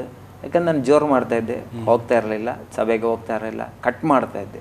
ಆವಾಗ ಸಭೆಗೆ ಹೋಗ್ತಾ ಇರುವ ಟೈಮಲ್ಲಿ ನಮಗೆ ಸೇವಕರೊಬ್ಬರು, ಮಂಗಳೂರಲ್ಲಿ ದೇವ ಸೇವಕರೊಬ್ಬರು, ಅವ್ರು ಏನು ಮಾಡ್ತಾಯಿದ್ರು ಅಂದರೆ, ಆ ಸಮಯದಲ್ಲೂ ಅವ್ರು ನಂಗೆ ಮನೆಗೆ ಬರೋಕ್ಕೆ ಸ್ಟಾರ್ಟ್ ಮಾಡಿದ್ರು. ನನಗೆ ಅವ್ರಿಗೆ ಇವರು ಪ್ರಸನ್ನ ಪಾಸ್ಟರ್ ಅಂತೇಳಿ ಅವ್ರ ಸಭೆಗೆ ಹೋಗ್ತಾಯಿದ್ದೀವಿ ನಾವು ಮಂಗಳೂರು ಬರುವಾಗ. ಅವರು ಮನೆಗೆ ಬಂದು ಏನು ಹೇಳ್ತಾ ಅಂದರೆ, ಸರಿ ನಿಮಗೆ ಕೆಲಸ, ನಾನು ಸುಳ್ಳು ಹೇಳ್ತಾಯಿದ್ದೆ ಅವ್ರ ಹತ್ರ, ನನಗೆ ಕೆಲಸ ಇದೆ, ಅಲ್ಲಿ ಹೋಗ್ಬೇಕು, ಇಲ್ಲಿ ಹೋಗ್ಬೇಕು, ಬರೋಕ್ಕಾಗಿಲ್ಲ ಅಂತೇಳಿ. ಅವ್ರ ಮನೆಗೆ ಬಂದು ಹೇಳ್ತಾರೆ, ಸರಿ ನಿಮಗೆ ಕೆಲಸಕ್ಕೆ ಹೋಗ್ಬೇಕಲ್ಲ, ಪರವಾಗಿಲ್ಲ, ನೀವು ಕೆಲಸಕ್ಕೆ ಹೋಗಿ, ನಾನು ಮನೆಯಲ್ಲೇ ಬಂದು ಪ್ರಸಂಗ ಮಾಡಿಬಿಟ್ಟು ಹೋಗ್ತೀನಿ ಅಂತ ಹೇಳ್ತಾಯಿದ್ರು ಅವರು. ಅದು ನನಗೆ ಬಹಳ ಇನ್ನೂ ಕಷ್ಟಕರವಾಗಿದೆ. ಅವು ಮನೆಗೆ ಬಂದು ಪ್ರಸಂಗ ಮಾಡಿ ಹೋಗೋದು, ಮತ್ತೆ ಮನೆಯಲ್ಲಿ ಪ್ರಸಂಗ, ಅಲ್ಲೇ ಆದರೆ ಆರಾಮಾಗಿ ಹೋಗಿ ಸಭೆಯಲ್ಲಿ ಹೆಂಗೋ ಒಂದು ಇದ್ದು ಬರ್ಬೋದು 2 ಅವರು ಅಂದರೆ ಮತ್ತೆ ನಾನು ಸಭೆಗೆ ಹೋಗಿ ಸ್ಟಾರ್ಟ್ ಮಾಡಿದೆ. ಆದರೆ ಲೋಕ ಪ್ರಕಾರವಾಗಿ ನಾನು ನಡೀತಾ ಇದ್ದೆ. ಸಭೆಗೆ ಹೋಗ್ತಿದ್ದು ಮಾತ್ರ, ಆದರೆ ಲೋಕ ಕಂಪ್ಲೀಟಾಗಿ ನಾನು ಲೋಕದಲ್ಲೇ ನಡೀತಾ ಇದ್ದೆ. ನೋಡುವಾಗ ಮಾತ್ರ ನಾನು ಸಭೆಗೆ ಹೋಗ್ತಾಯಿದ್ದೆ. ಆ ರೀತಿಯಾಗಿ ಕೆಲವು ದಿನಗಳಲ್ಲಿ ಮಾಡಿದೆ ಆ ಥರ. ಈಗ ರೀಸೆಂಟಾಗಿ ಏನು ಮಾಡ್ತಿದ್ರು ಪಾಸ್ಟರ್? ಆವಾಗ ಮತ್ತೆ ಏನಾಯ್ತು ಅಂದರೆ, ನಾನು ಲೋಕ ಪ್ರಕಾರವಾಗಿ ನಡೀತಾ ಇರುವಾಗ ನನಗೆ ಒಂದು ದಿವಸ ಈ ನಾನು ಮಂಗಳೂರಿಂದ ಕಾಸರಗೋಡು ಹೋದೆ, ಒಂದು ಆರ್ಡ್ರ್ ಮಾತಾಡೋಕ್ಕೆ, ಕಸ್ಟಮರ್ ಹತ್ರ ಮಾತಾಡೋಕ್ಕೆ ಹೋದೆ.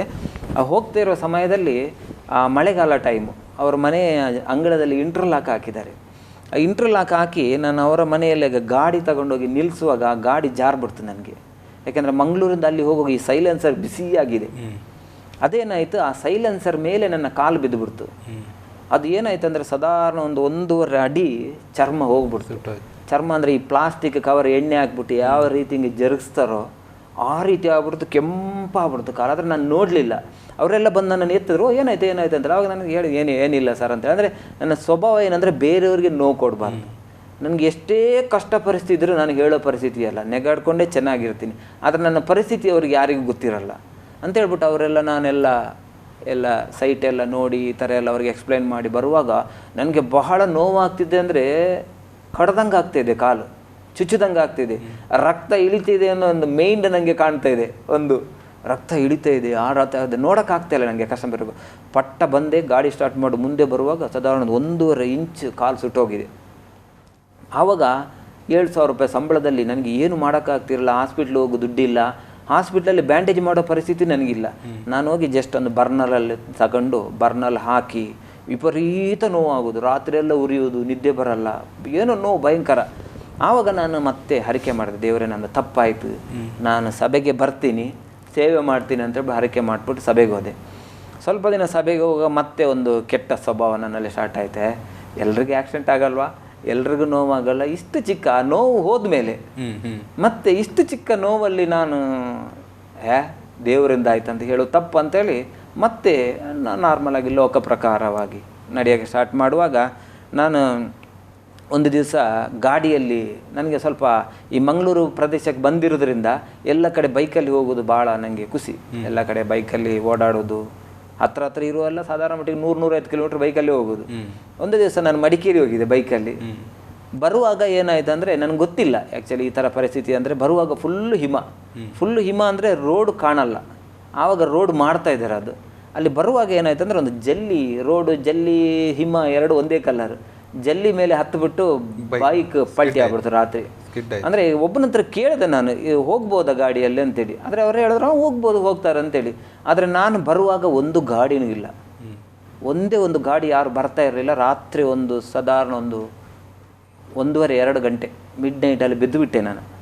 ಬಿದ್ದು ಈ ಹೆಡ್ಲೈಟ್ ಒಡೆದೋಗ್ಬಿಟ್ಟು ಆ ಗಾಜಿನ ಪೀಸ್ ಬಂದು ಕಣ್ಣಲ್ಲಿ ಕೂತ್ಕೊಂಡ್ಬಿಡ್ತು.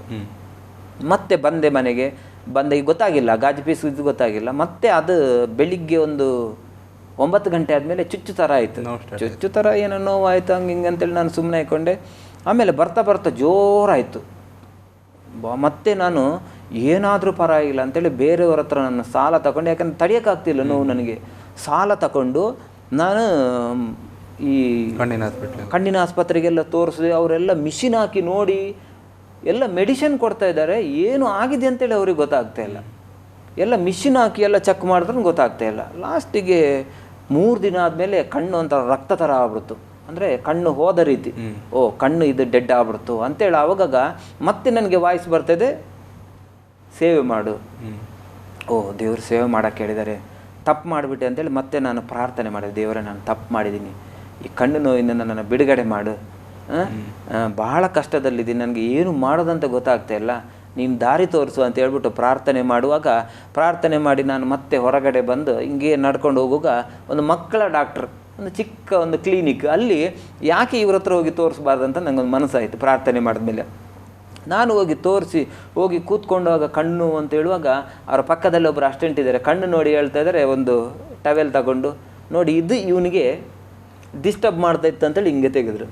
ನೋಡುವಾಗ ಇಷ್ಟು ಚಿಕ್ಕದು ಗ್ಲಾಸ್ ಪೀಸ್ ತೆಗೆದ ತಕ್ಷಣ ಕಣ್ಣು ಕ್ಲಿಯರ್ ಆಗಿಬಿಡ್ತು. ಕ್ಷಣ ಮಾತ್ರದಲ್ಲಿ ಹೋಗ್ಬಿಡ್ತು. ಆ ಹರಕೆ ಮಾಡ್ಕೊಂಡ್ಮೇಲೆ, ಪ್ರಾರ್ಥನೆ ಮಾಡಿದ್ಮೇಲೆ ಆಮೇಲೆ ಕ್ಲಿಯರ್ ಆಯಿತು. ಚರ್ಚ್ಗೆ ಹೋಗ್ತಿದ್ದೆ. ಮತ್ತೆ 2ನೇ ಸರಿ ನನಗೆ ಸ್ವಭಾವ ಬಂದ್ಬಿಡ್ತು. ಆವಾಗ ನನಗೆ ನಾನು ಪ್ರಾರ್ಥನೆ ಮಾಡ್ತಿರುವಾಗ ಒಂದು ದಿವಸ ದೇವರು ಹೇಳಿದ್ರು, ಎಲ್ಲಿದೆಯಾ ನೀನು ಗೊತ್ತಾ ಅಂತ ಕೇಳಿದ್ರು. ನಾನು ಎಲ್ಲಿದೆಯಾ ನಾನು ಗೊತ್ತಾ, ನಾನು ಚರ್ಚಲ್ಲಿದ್ದೀನಿ. ಸರಿ, ಕಣ್ಣು ಹೋಯ್ತು, ನಾನು ಹೇಳಿದ್ದೀನಿ, ಬಂದಿದ್ದೀನಲ್ಲ, ಮುಗಿದೋಯ್ತಲ್ಲ, ಅದರಲ್ಲಿ ಏನಿದೆ ಇನ್ನು ಅಂತೇಳಿ ನನಗೆ ಮತ್ತೆ ಸೇವೆ ಸ್ಟಾರ್ಟ್ ಮಾಡುವ ಆಸೆ ಇಲ್ಲ ನನಗೆ. ಯಾಕಂದರೆ ಅದು ಬಹಳ ಕಷ್ಟಕರ ಆಗಿರುತ್ತೆ. ಅದು ಅವಶ್ಯಕತೆಯೂ ನನಗಿಲ್ಲ. ಕೆಲಸ ಮಾಡ್ತೀನಿ, ನಿನ್ನ ಚಿತ್ತದಂತೆ ನಾನು ನಡೀತೀನಿ. ನನಗೆ ಎಷ್ಟು ಕೈಯಲ್ಲಾಯಿತೋ ಸಹಾಯ ಮಾಡ್ತೀನಿ ಅಂತೇಳ್ಬಿಟ್ಟು ನಾನು ಪ್ರಾರ್ಥನೆ ಮಾಡುವಾಗ ನನಗೆ ಅರ್ಥ ಆಗಿಲ್ಲ, ನೀನು ಎಲ್ಲಿದೆಯಾ ಗೊತ್ತಾ ಅಂತೇಳಿ ನನಗೆ ಮತ್ತೊಂದು ವಾಯ್ಸ್ ಬರ್ತಾಯಿದೆ. ಆವಾಗ ನಾನು ಎಲ್ಲಿದೆಯಾ ಗೊತ್ತಾ ಅಂತ ಹೇಳುವಾಗ ಆವಾಗ ದೇವರು ನನಗೆ ಹಿಂದೆ ಜ್ಞಾಪಕ ಮಾಡಿದ್ರು. ಆವಾಗ ದೇವರ ವಾಗ್ದಾನ ಬಂದಿದ್ದು, ಈ ರೀತಿಯಾಗಿ ನೀನು ಸೇವೆಗೆ ಹೋಗಬೇಕು ಅಂತೇಳ್ಬಿಡುವಾಗ ಆವಾಗ ನಾನು ಆಲೋಚನೆ ಮಾಡ್ತಿದ್ದೆ, ದೇವರ ಚಿತ್ತ ಇರ್ಬೋದು.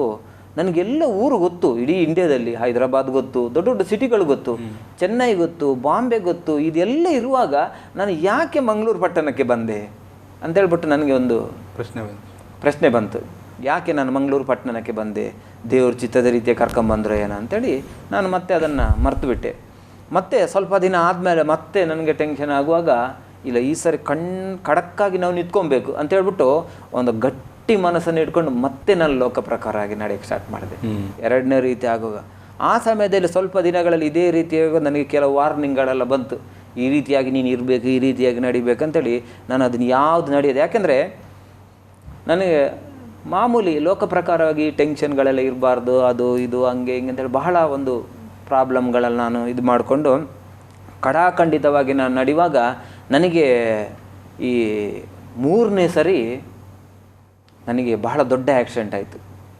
ನಾನು ತೀರ್ಥಹಳ್ಳಿಗೆ ಹೋಗಿ ರಿಟರ್ನ್ ಬರುವಾಗ ಅದು ನಾರ್ಮಲ್ ಲೆವೆಲ್ ರೋಡು. ಆ್ಯಕ್ಚುಲಿ ಆ ಊರಿನವ್ರು ಬಂದು ಹೇಳಿದ್ರು, ಈ ಜಾಗದಲ್ಲಿ ಆ್ಯಕ್ಸಿಡೆಂಟ್ ಆದರೂ ಯಾರು ಬದುಕೇ ಇಲ್ಲ ಇಷ್ಟ ತನಕ ಅಂತ ಹೇಳ್ಬಿಟ್ಟು. ತೀರ್ಥಹಳ್ಳಿಯಿಂದ ಸ್ವಲ್ಪ ಮುಂದೆ ನಾವು ಮಂಗಳೂರಿಗೆ ಬರುವಾಗ ಅಲ್ಲಿ ಹಿಂದ್ಗಡೆ ಸಹಕಾರ ಬಸ್ ಬರ್ತಾಯಿತ್ತು. ಅದು ಅವರು ನಿಲ್ಲಿಸಿ ನನ್ನನ್ನು ಅವರೇ ಆಂಬುಲೆನ್ಸಲ್ಲಿ ಹಾಕಿ ಕಳಿಸಿದ್ದು ನನಗೆ. ಊರಿನವರೆಲ್ಲ ಓಡಿ ಬಂದರು. ಯಾಕೆಂದರೆ ಆ ಪರಿಸ್ಥಿತಿ ಅಂದರೆ ಎಷ್ಟು ದೊಡ್ಡ ಆ್ಯಕ್ಸಿಡೆಂಟ್ ಆಗಿದೆ ಅಂದರೆ ಫುಲ್ಲು ಮುಖ ಎಲ್ಲ ಈ ಮಾರ್ಕ್ ಎಲ್ಲ ಅದೇ ಫುಲ್ಲು. ಇಲ್ಲೊಂದು ಎರಡು ಇಲ್ಲಿ ಕಂಡೇನಾಗಿಲ್ಲ, ಮುಖ ಫುಲ್ಲು ಹೋಗ್ಬಿಟ್ಟಿದ್ದು ನಂದು. ಫುಲ್ಲು ಇದಾಗಿ ಆ್ಯಕ್ಸಿಡೆಂಟ್ ಆಗಿ ನಾನು ಬಿದ್ದು 108 ಆಂಬುಲೆನ್ಸಲ್ಲಿ ನಾನು ಹೋಗಿ ಅಡ್ಮಿಟ್ ಮಾಡಿದ್ರು. ಅಲ್ಲೇ ತೀರ್ಥಹಳ್ಳಿಯಲ್ಲಿ ನಾನು ಅಡ್ಮಿಟ್ ಮಾಡಿದ್ರೆ ನನಗೆ ಗೊತ್ತಿರಲಿಲ್ಲ. ಅಂದರೆ ಫುಲ್ಲು ಏಟಾಗಿಬಿಟ್ಟಿತ್ತು. ಅಂದರೆ ದೊಡ್ಡ ಆ್ಯಕ್ಸಿಡೆಂಟ್ ಆಗಿತ್ತು ನನಗೆ. ಅದು ಬಸ್ನವ್ರು ಗುದ್ರ. ಯಾಕೆಂದರೆ ಸ್ಪೀಡ್ ಇಲ್ಲ ನನ್ನ ಗಾಡಿ ಅರೌಂಡ್ 20-30 ಇರ್ಬೋದು. ಯಾಕೆಂದರೆ ಅದು ಫುಲ್ಲು ಕಟ್ ಹಂಸ ಹಾಕಿದ್ದಾರೆ ಅಲ್ಲಿ. ಯಾಕೆಂದರೆ ಅಲ್ಲಿ ಆ್ಯಕ್ಸಿಡೆಂಟ್ ಆಗಿ ಎಷ್ಟೋ ಜನ ಸತ್ತು ಹೋಗಿದ್ದಾರೆ. ಅವ್ರು ಹೇಳಿದ್ರು ಈ ಜಾಗದಲ್ಲಿ ಆ್ಯಕ್ಸಿಡೆಂಟ್ ಆಗಿ, ಯಾಕೆಂದರೆ ಆ ಸಹಕಾರ ಬಸ್ಸಿನ ಕಂಡಕ್ಟ್ರ್ ಮತ್ತೆ ನನಗೆ ಮಂಗಳೂರು ಬಂದ ಒಂದು ಪರಿಚಯ ಆಗಿದೆ. ಫೋನ್ ಮಾಡಿ ಹೇಗಿದ್ದೀರಾ ಅಂತ ಕೇಳ್ತಾ ಇದ್ದ, ಗುಣ ಆಗಿದ್ದೀರಾ ಅಂತ ಕೇಳ್ತಾ ಇದ್ದ. ಆಮೇಲೆ ಮಂಗಳೂರಿಗೆ ಬಂದಿದ್ದ, ಅವನೆಲ್ಲ ಹೋಗಬೇಕಿತ್ತು, ಅವನ್ನ ಕರ್ಕೊಂಡೋಗಿ ಆಮೇಲೆ ನಮ್ಮ ಫ್ರೆಂಡ್ ಆಗಿದ್ದ, ಅವನು ಪರಿಚಯ ಇತ್ತು. ಆ ರೀತಿಯಾಗಿರುವಾಗ ಅವನೇ ಹೇಳ್ದ, ಆ ಊರಿನವರೆಲ್ಲ ಹೇಳಿದ್ರು, ನನ್ನ ಬೈಕೆಲ್ಲ ಫುಲ್ಲು ಪುಡಿ ಆಗಿಬಿಟ್ಟಿದೆ. ಆ ಸಮಯದಲ್ಲಿ ನಾನು ಬಹಳ ದಿನ ವೇದನೆ ಪಟ್ಟೆ, ಆ ನೋವಲ್ಲಿ ಬಹಳ ದಿನ ನೋವಲ್ಲಿ. ಆದರೆ ಹಾಸ್ಪಿಟಲ್ ಹೋಗಿ ದುಡ್ಡಿಲ್ಲ ನನ್ನ ಹತ್ರ. ಹಾಸ್ಪಿಟಲ್ ನಾನು ಹೋಗಲೇ ಇಲ್ಲ. ದೇವ್ರು ನನ್ನ ಗುಣ ಮಾಡು, ನನ್ನ ಹತ್ರ ಹಣ ಇಲ್ಲ, ನನ್ನ ತಪ್ಪಾಯಿತು, ಇನ್ನು ಮುಂದೆ ಕರೆಕ್ಟಾಗಿ ದೃಢವಾಗಿ ನಿನ್ನ ಹತ್ರ ನಾನು ನಿಂತ್ಕೊತೀನಿ ಅಂತ ಹೇಳ್ಬಿಟ್ಟು ನಾನು ಹರಕೆ ಮಾಡಿದೆ. ಆವಾಗ ಬಹಳ ವಿಚಿತ್ರವಾಗಿ ಗಾಯ ಫುಲ್ಲು ಇಮಿಡಿಯೇಟ್ ಗುಣ ಆಗ್ಬಿಡ್ತು. ಒಂದು 15-20 ದಿವಸದಲ್ಲಿ ನಾನು ಕ್ಯೂರ್ ಆಗ್ಬಿಟ್ಟೆ. ಬಹಳ ವಿಚಿತ್ರವಾಗಿ ಕ್ಯೂರ್ ಆಗ್ಬಿಟ್ಟೆ. ದೇವ್ರು ನಾನು ಗುಣಪಡಿಸೋರು. ಯಾಕೆಂದರೆ ಅದಕ್ಕಿಂತ ಮುಂಚೆ ಒಂದಿನ ನಾನು ಮತ್ತೆ ಬ್ಯಾಂಗ್ಳೂರು ಪಟ್ಟಣಕ್ಕೆ ಹೋಗೋ ಒಂದು KGF ಅನ್ನೋ ಜಾಗದಲ್ಲಿ ನಾನು ಹೋಗಿದ್ದೆ. ಕೋಲಾರ KGF ಅಲ್ಲಿ ಒಬ್ಬರು ಪ್ರವಾದಿ ಸ್ತ್ರೀ ಪ್ರಾರ್ಥನೆ ಮಾಡುವಾಗ ನನಗೆ ಸೇವೆ ಮತ್ತೆ ಅವರು ಪ್ರಾರ್ಥನೆ ಮಾಡುವಾಗ ಹೇಳಿದ್ರು, ನಿನಗೆ ಬಿಸ್ನೆಸ್ ಮಾಡೋಕ್ಕೆ ನಾನು ಹಣ ಕೊಡ್ತೀನಿ, ನೀನು ಬಿಸ್ನೆಸ್ ಮಾಡು. ಆದರೆ ಆ ಬಿಸ್ನೆಸ್ ಯಾಕೆ ಮಾಡ್ತೀಯ ಅಂದರೆ ದೇವ ಸೇವಕರನ್ನು ನೀನು ಹಾತ್ಕೊಳ್ಳೋಕ್ಕೆ. ಆದರೆ ನೀನು ಅದೇ ಮಾಡಿಕೊಂಡು ಮತ್ತೆ ನೀನು ಬಿಸ್ನೆಸ್ ಮಾಡ್ಕೊಂಡೇ ಇರೋಕ್ಕಿಲ್ಲ, ಮತ್ತು ನೀನು ಕಂಪ್ಲೀಟಾಗಿ ಸೇವೆ ಮಾಡಬೇಕು ಅಂತೇಳಿ ಅವರೊಂದು ಮಾತನ್ನು ಹೇಳಿದ್ರು. ಆದರೆ ಅದನ್ನೆಲ್ಲ ಹೇಳುವಾಗ ನನಗೆ ಭಾಳ ಬೇಜಾರಾಗ್ತಾಯಿತ್ತು. ಯಾಕೆ ಬೇಕು ಈ ಸೇವೆ? ದೇವರು ನಂಬಿದ್ದೀನಲ್ಲ, ದೇವರು ಬಿಡುಗಡೆ ಮಾಡ್ತಾರೆ, ಆರಾಮಾಗಿ ನನ್ನ ಬಿಟ್ಬಿಡ್ಬೋದಲ್ಲ ಅಂತೇಳ್ಬಿಟ್ಟು ಬಹಳ ನಾನು ಪ್ರಯತ್ನ ಪಟ್ಟೆ. ಆ ರೀತಿಯಾಗಿರುವಾಗ ನಾನು ಇಲ್ಲಿ ಮತ್ತೆ ಕೊನೆಯಾಗಿ ಆಕ್ಸಿಡೆಂಟ್ ಆಗಿ ಆದಮೇಲೆ ನಾನು ಮತ್ತೆ ಪ್ರಾರ್ಥನೆ ಮಾಡಿ ಕೊನೆಯದಾಗಿ ನಾನು ಸೇವೆಗೆ ಒಪ್ಪಿಸ್ಕೊಟ್ಬಿಟ್ಟೆ. ದೇವರೇ ಸರಿ, ನನಗೆ ನೀನು ಡೋರ್ಗಳನ್ನು ಓಪನ್ ಮಾಡು, ನಾನು ಇನ್ನು ಮುಂದೆ ಎಲ್ಲ ನನ್ನ ಕೆಟ್ಟ ಅಭ್ಯಾಸಗಳನ್ನು ನಾನು ಬಿಟ್ಟು ಎಲ್ಲ ಮಾಡಿ. ಯಾಕೆಂದರೆ ನನಗೆ ಬಹಳ ನೋವಾಗ್ಬಿಡ್ತು. ಯಾಕೆಂದರೆ ನಮ್ಮ ಮನೆಯಲ್ಲಿ ಕೆಲವು ಪ್ರಾಬ್ಲಮ್ಗಳು ಸ್ಟಾರ್ಟ್ ಆಯಿತು ಮತ್ತೆ. ಆವಾಗ ನಾನು ಅಂದ್ಕೊಂಡೆ, ಸರಿ ನಾನು ಲೋಕ ಪ್ರಕಾರವಾಗಿ ಇರಬೇಕಂತೇಳಿ ಮನೆಗೆ ಬಂದರೆ ನಮ್ಮ ಮನೆಯಲ್ಲಿ ಪ್ರಾಬ್ಲಮ್ಗಳು ಸಾಲ್ವ್ ಆಗಿಲ್ಲ. ನಾನು ಬಿಟ್ಟೋದ್ಮೇಲೆ ಕೆಲವು ಮನೆಯಲ್ಲಿ ಪ್ರಾಬ್ಲಮ್ಗಳು ತುಂಬ ಆಗಿಬಿಟ್ಟಿದೆ. ಅದಕ್ಕೋಸ್ಕರ ನಾನು ಈ ಊರಿಗೆ ಬಂದರೆ ಇದು ಮಾಡಿದ್ರೆ ಮತ್ತೆ ಮನೆಯಲ್ಲಿ ತೊಂದರೆಗಳು ಸ್ಟಾರ್ಟ್ ಆಯ್ತಲ್ಲ ಅಂತ ಹೇಳ್ಬಿಟ್ಟು ಮತ್ತೆ ನೀವು ಫಸ್ಟ್ ಸೇವೆ ಸ್ಟಾರ್ಟ್ ಮಾಡಿದ್ರಿ ಮಂಗಳೂರಲ್ಲಿ. ಹೌದು. ಈಗ ಸ್ವಂತ ಸಭೆ. ಹೌದು, ಸ್ವಂತ ಸಭೆ. ಎಷ್ಟು ವರ್ಷದಿಂದ ಮಾಡ್ತೀವಿ? ನಾವೀಗ ಒಂದೂವರೆ ವರ್ಷದಿಂದ ಒಂದು ವರ್ಷ ಆಯಿತು. 1 ವರ್ಷದಿಂದ ನಾವು ಸೇವೆ ಸ್ಟಾರ್ಟ್ ಮಾಡಿದ್ದೀವಿ ಮಂಗಳೂರಲ್ಲಿ ಕಂಪ್ಲೀಟಾಗಿ ಒಪ್ಪಿಸ್ಕೊಟ್ಬಿಟ್ಟು. ಆದರೆ ಆ ಸೇವೆಗೆ ನಾನು ಹೋಗ್ತಾ ಇರುವಾಗ ಕಷ್ಟದಲ್ಲೇ ಇದ್ದೆ. ಆವಾಗ ನನಗೆ ಆವಾಗ ಅಲ್ಲಿ ಮತ್ತೆ ಆ ಸಭೆಯಲ್ಲಿ ನಾನು ಮಂಗಳೂರಲ್ಲಿ ಹೋಗುವಾಗ ಮತ್ತೆ ಒಬ್ಬರು ಹೆಂಗಸರು ಬಂದು ಹೇಳಿದ್ರು, ಓ ನಿಮ್ಮ ಹೆಸರು ಮಂಜುನಾಥ, ನಿಮ್ಮ ಹೆಸರು. ಆದರೆ ಒಪ್ಸ್ಕೊಟ್ಟೆ, ದೇವ್ರ ಹತ್ರ ಹೋಗ್ತಾ ಇದ್ದೆ. ಆವಾಗಲೂ ನೋವಿತ್ತು ನನಗೆ, ಇರುವ ಕಷ್ಟ ಯಾಕೆ ಬಿಡುಗಡೆ ಆಗ್ತಾ ಇಲ್ಲ ಅಂತೇಳಿ ಬಹಳ ನೋವಿತ್ತು. ಯಾಕೆಂದರೆ ದೇವರಲ್ಲಿ ನಾವು ಸಂಪೂರ್ಣವಾಗಿ ಒಪ್ಪಿಸಿಕೊಟ್ರೇ ನಮಗೆ ದೇವರು ಕಾರ್ಯ ಮಾಡೋಕ್ಕೆ ಸಾಧ್ಯ ಅಂತೇಳಿ ನಾವು ಆವಾಗ ತಿಳ್ಕೊಂಡೆ ನಾನು. ಯಾಕೆಂದರೆ ವಾಗ್ದಾನ ಇದೆ ನನಗೆ, ದೇವರು ಹೇಳ್ತಾ ಇದ್ದಾರೆ ನಾನು ನಿಮಗೆ ಹಣವನ್ನು ಕೊಡ್ತೀನಿ, ಬಿಸ್ನೆಸ್ ಮಾಡ್ತಾ ಇದ್ದೀನಿ. ನನ್ನ ಭಾವನೆಯಲ್ಲಿ ಈ ಲೋಕದಲ್ಲಿ ಒಂದು ಗ್ಲಾಸ್ ನೀರು ಕೊಡೋದೇ ಕಷ್ಟ, ಟೀ ಕೊಡೋದೇ ಕಷ್ಟ, ಇನ್ನು ಹಣ ಯಾರು ಕೊಡ್ತಾರೆ? ಯಾಕೆಂದರೆ ನಾನು ಮಂಗಳೂರಿಗೆ ಬರುವಾಗ ಒಂದು ಬೈಕ್ ತಗೊಳ್ಳೋಕೆ ಹೋಗುವಾಗ ಅವರು ಕೆಲವು ಡಾಕ್ಯುಮೆಂಟ್ಸ್ಗಳು ನನ್ನ ಹತ್ರ ಕೇಳಿದ್ರು. ಹಣ ಕೊಟ್ಟರು ನಾವು ಡಾಕ್ಯುಮೆಂಟ್ಸ್ ಇಲ್ಲದೆ ಏನು ಇಲ್ಲದೆ ಅಲ್ಲಿ ನಮಗೆ ತಗೊಳಕ್ಕಾಗ್ತಾ ಇಲ್ಲ.